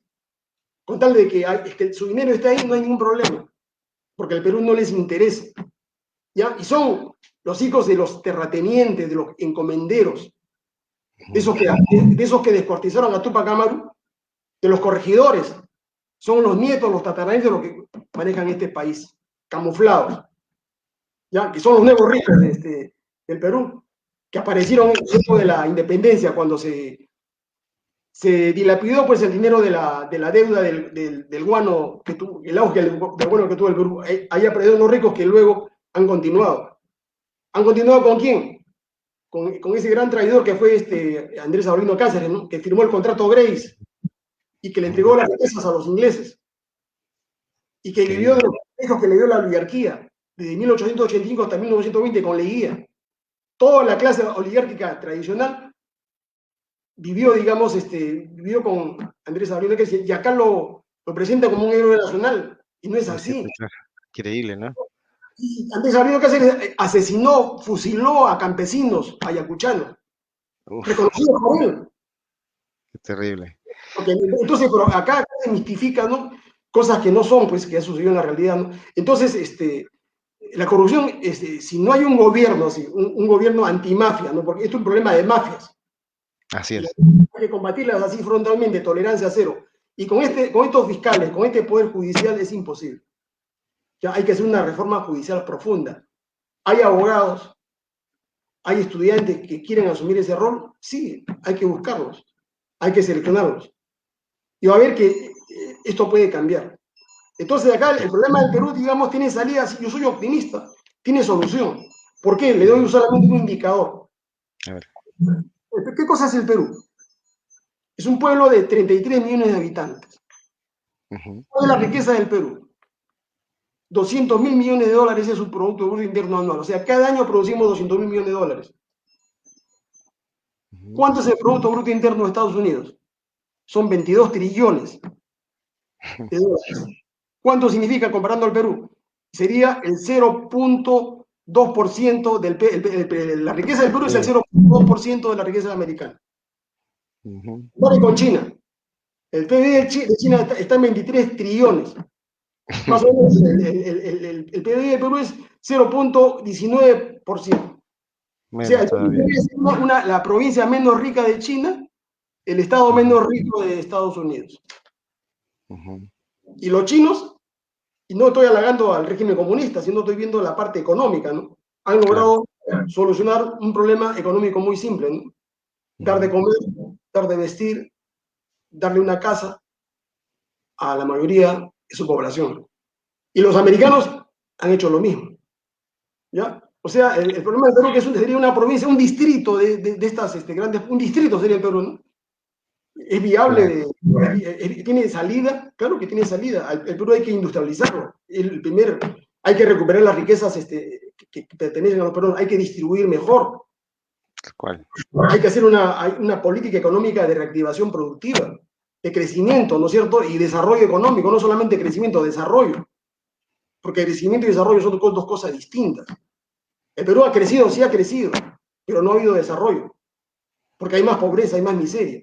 ¿No? La tasa de pobreza ha subido al 30-35% en estos últimos años. Luego de una bajada, estábamos en 50, bajamos a 25. Pero fue una bajada de qué? De pobreza monetaria, no de pobreza real. Eso es lo que no le dicen estos economistas neoliberales, ¿no? Que ha habido bajada, sí ha habido bajada, eso no se puede desconocer, pero es pobreza monetaria, que es distinta a la pobreza real. Ujú. Entonces, Qué importante. tiene salida. Pero ¿qué se necesita? Se necesita una decisión política de un grupo de Correcto. ciudadanos que tome conciencia, ¿no es cierto?, de que el Perú tiene riquezas, de que el Perú se puede gerenciar bien, hay que meter a la cárcel, así sin duda alguna, a todos los corruptos. ¿No? ¿Cadena perpetua o pena de muerte? Miren, mi posición, ¿no es cierto?, personal, cadena perpetua. No podemos copiar el modelo de Singapur, porque el modelo de Singapur es una dictadura, Ujú. ¿ya? Salvo que queramos gobernar como una dictadura, bueno, ahí pueden aplicar la pena de muerte. Y además, ¿por qué? A estas alturas de la civilización, la pena de muerte se justificaba en 1900, 1950 y se justifica en Estados Unidos todavía en algunos estados, en algunos países, pero tiene problemas. ¿Problema de qué? Del error humano, ¿no? De la falibilidad. Eso, exactamente. ¿Qué pasa si por de motivos lo condenan a muerte a una persona y lo electrocutan o le dan la droga de la muerte y luego se descubre que no era el asesino o no era el Claro, responsable? Usted no puede revivir a un muerto, ¿no es cierto? Pero en claro. cambio, en la cadena perpetua, ¿usted qué hace? Lo libera. No, en la cadena perpetua usted lo tiene encerrado de por vida. Claro. Le confisca todos sus bienes, muerto civil. Si ha robado, no tiene derecho. Los bienes de él, de sus familiares, de sus testaferros, de todos sus parientes que han participado en estos delitos. Señales No, externas de riqueza. no tiene escapatoria. ¿Ya? Entonces, la cadena perpetua hay que saber aplicarla. ¿Ya? Correcto. Así de forma inflexible. Correcto. Ahora, el problema, además que el problema de la pena de muerte que tiene es un problema de tipo constitucional, tipo de convencionalidad. Correcto. Nosotros hemos firmado esa convención americana, y tendríamos que denunciar la Costa Convención Rica, de San José, y eso ujú. implicaría un par de años, o sea, durante 2 años o 3 años no podríamos aplicar nada, y Y la, no sería retroactivo eso, claro. sería Y la, 3 años y la, hacia. y la traición a la patria que figura en la Constitución, No, esa es otra figura. ¿se En puede caso, aplicar? no, es que la traición a la patria, como también lo dijo un candidato Forsyth, habló de lesa humanidad, que es una Es bestia, no terrible. sabe humanidad, ¿no? Lesa humanidad Claro. está definida en una convención internacional de Roma, ¿no? Que se aplica a delitos de sangre, delitos de genocidio, ¿no? Ujú. No tiene nada que ver con corrupción, que es otra cosa, es atentado contra los bienes y patrimonio público del Estado. Eso es corrupción. Entonces, Claro que sí. el asunto es bien claro, ¿no?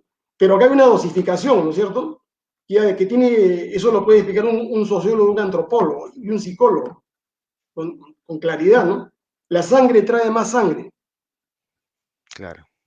¿Ya? No se puede vivir en una sociedad, digamos, donde la gente se acostumbra, digamos, a vivir en un estado de venganza, de ajusticiamiento, de fusilamiento.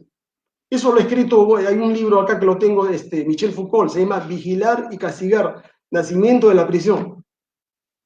Y hay un libro que lo tengo acá de Augusto Sonday. Ajá, Gusto Sonday. Fue el padre de Guillermo De Sonday. Guillermo. Sí, sí, claro. Mi padre trabajó con Thorndike en la crónica. No, Augusto Sonday es el padre de Guillermo, mi Claro, amigo. hablo del padre, sí, claro, que ya Guillermo es el falleció. padre de Augusto Junior, que es el que está actualmente en la televisión. Pero el abuelo del Augusto actual, Correcto, el el abuelo. abuelo fue ministro de Justicia. Qué Y interesante. escribió un libro, acá lo tengo, se llama La sanción penal moderna. Ok. Ahí explica, ¿no? Por qué la pena de muerte, ¿no es cierto? Y todas las penas que han existido en la humanidad.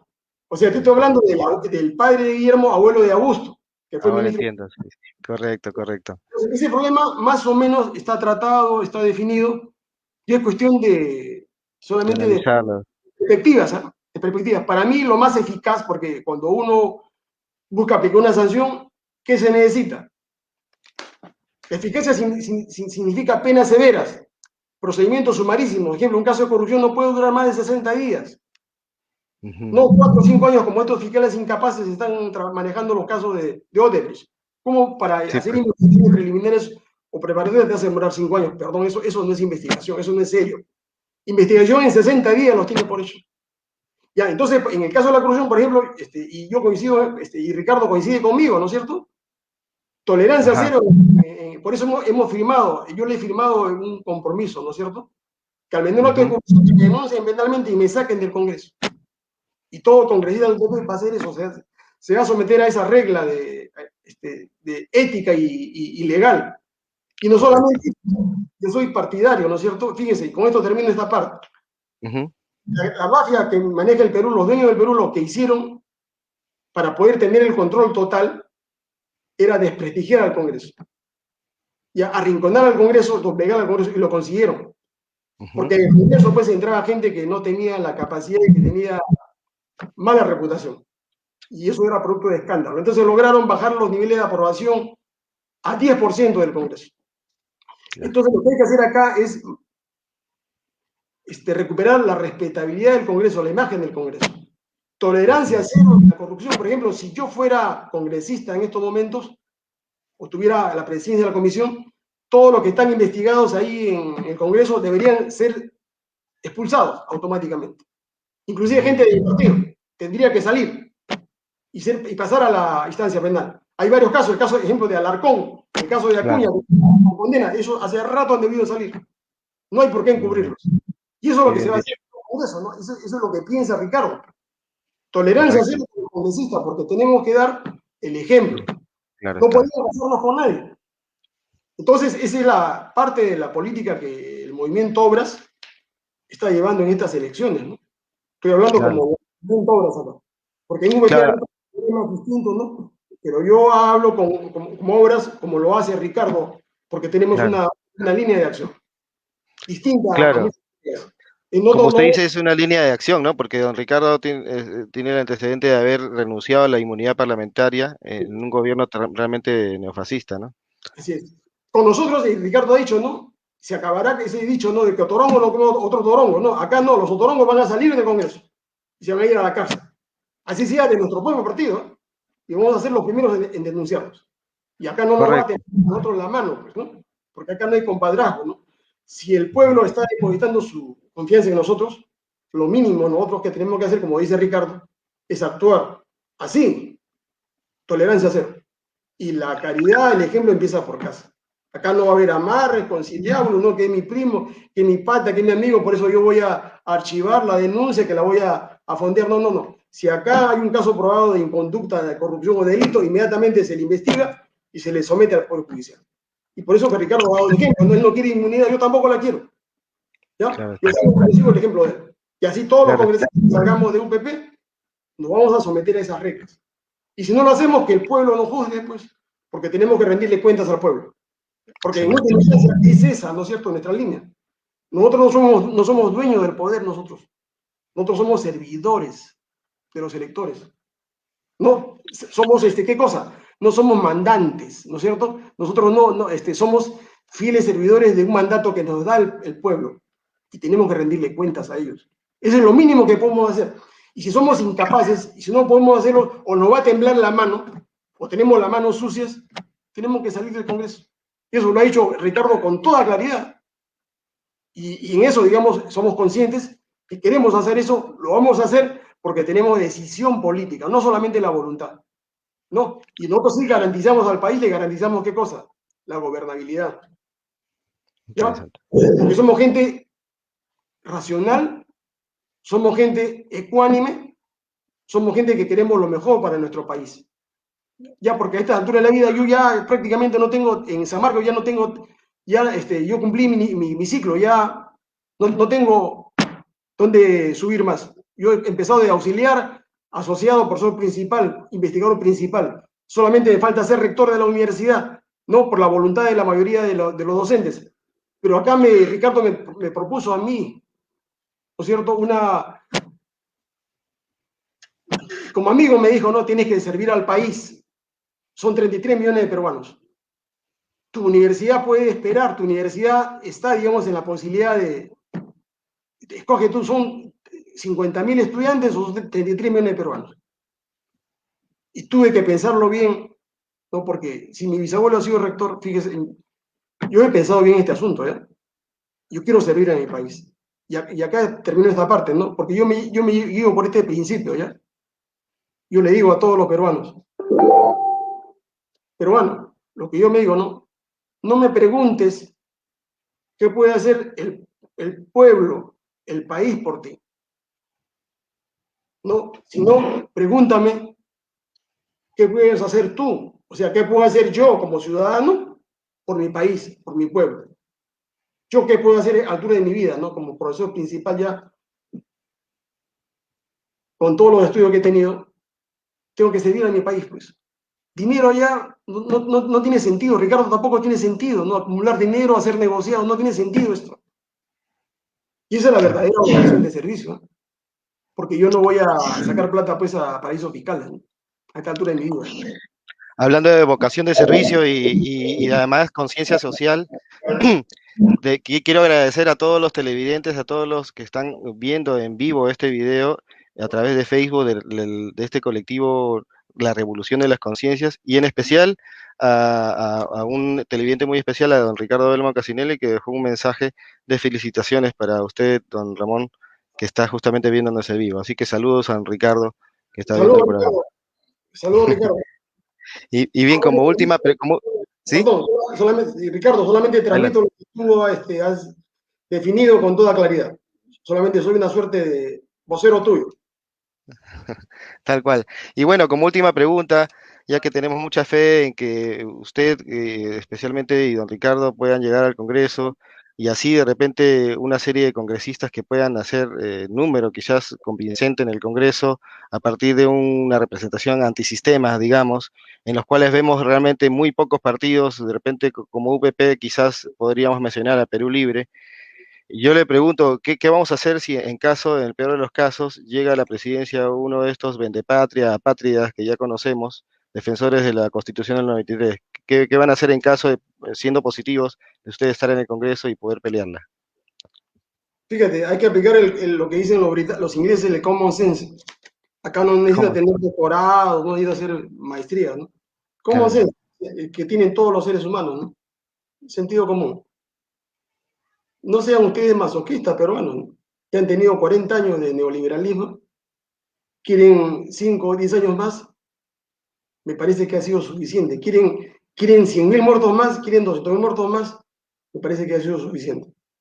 ¿No? Y están ustedes en la posibilidad de elegir a un buen presidente. Mire, yo le transmito una idea que se le he dicho a Ricardo muchas veces, ¿no? Ricardo va a ser presidente de este país, como lo fue, ¿no? Yo conozco algo de historia, como lo fue su tatarabuelo de Ricardo, que Ricardo, Ramón usted no, Castilla. es más peruano que la chicha morada, el tatarabuelo de Ramón Castilla, Ujú. ¿no? Ramón Castilla y Marquesado, ¿no? Presidente 2 veces del Perú, de 1846 a 1851, de 1858 a 1862. Es un peruano íntegro, murió pobre. Cuando murió en el desierto de Atacama, cuando venía por su tercera presidencia, le encontraron en el bolsillo 10 centavos. Esa era toda su fortuna. Y murió cumpliendo su deber, porque a esa edad tenía 73 años de edad. Él debía estar pues en el retiro, ¿no? Porque ya había sido presidente y tenía su pensión. Pero como el Perú, digamos, estaba en situación muy difícil en esa época, estoy hablando de 1867, había una dictadura que se había implantado por este traidor de María Ignacio Prado, que luego nos traicionó, digamos, en la guerra con Chile. Entonces, Ujú. Castilla creyó que su deber, ¿no es cierto?, era nuevamente, digamos, regresar al Perú, porque él vivía en Tarapacá, en esa época ella pertenecía al Perú, y él se levantó, digamos, cruzando el desierto a esa edad, fíjense, y en plena travesía, cuando estaba llegando con toda la tropa, digamos, revolucionaria, murió en el desierto de Tibiliche, ¿ya? Murió ahí pobre, queriendo servir y sus últimas palabras fueron antes de morir, ¿no? El amor al Perú. No le dijo, ¿no? Señor, quiero 5 años más de vida para poder cambiar a mi Perú. Y dio su último respiro. Y esa fue la palabra de su sobrino que lo acompañó en el último momento de la vida, en pleno desierto. Murió al pie de su caballo. Qué hermoso. El peruano más honesto, el militar, es un auténtico patriota, héroe de la guerra de la independencia, que peleó, digamos, y no solamente fue un militar, fue un estadista, gobernó el Perú. Hay un Perú antes de Castilla y después de Castilla, porque el Perú recién se modernizó, Perú recién entró a la civilización con Castilla en 1946. Hasta esa época vivíamos con las leyes españolas, con las leyes coloniales, y Castilla fue el que Claro. propuso los primeros códigos, el primer presupuesto que tuvo el Perú, la constitución del 56, la del 60. Fíjese, y finalmente, ¿no? Ujú. Castilla, digamos, nunca se quiso quedar en el poder. Él cumplía su mandato de los 4 años y entregaba al nuevo elegido por el pueblo. Un demócrata, pues. Como le dicen, Claro que soldado, sí. respetaba la constitución. Un gran ¿No? ejemplo. En esto, ya, es el estirpe de Ricardo. Pues. Claro que Ricardo sí. es bisnieto de Castilla, ¿no? Por Y eso supuesto. es parte de la historia de nuestro país y que muy poco la conocen, ¿no? Y no hay un militar, míreme, Castilla decía, ¿no? Ya si Chile compra un barco, el Perú debe comprar dos, porque sabía que Chile nos iba a atacar, nos iba a quitar nuestro territorio, porque él era tarapaqueño. Lo sabía bien. Sabía perfectamente bien, ¿no? Por la frontera que tenía con Chile. Si Chile quiere apoderarse, nosotros. ¿Y qué pasó? Si Castilla hubiese vivido hasta el año 79, Chile jamás no hubiese quitado nada. Excelente, ¿qué tal la memoria para recordar? Y será motivo para hacer algún otro programa al que lo invitaré próximamente, por supuesto, doctor Ramírez Erazo. Ha sido muy grato tenerlo con nosotros en esta noche tan especial. Les recuerdo a todos y agradecerle a todos los que nos han visto, que hemos transmitido esto por vía Facebook en Revolución de las Conciencias y lo volveremos a transmitir en unos instantes a través de YouTube en Revolución de las Conciencias, Resiste Perú. Así que cuélguense la transmisión y también estaremos poniendo sus mensajes en esa vía, en esa red social. Muchas gracias, doctor Ramírez Erazo. Hasta la próxima. Con la B y el Con la 1, B, con la B y el 1 y el 7. tal Esa es cual. la fórmula. Esa es la fuerza anticorrupción. El 1 es Belmo, Ricardo, y el Claro que 7 sí. es de modesto servidor.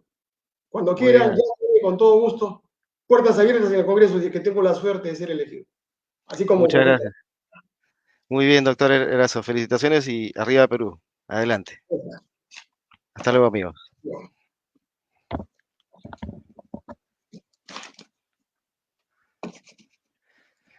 No se olviden que estaremos en YouTube en unos momentos. Dejen sus mensajes. Luis Chocano, Luis Antonio Insomniac, un gusto estar con ustedes.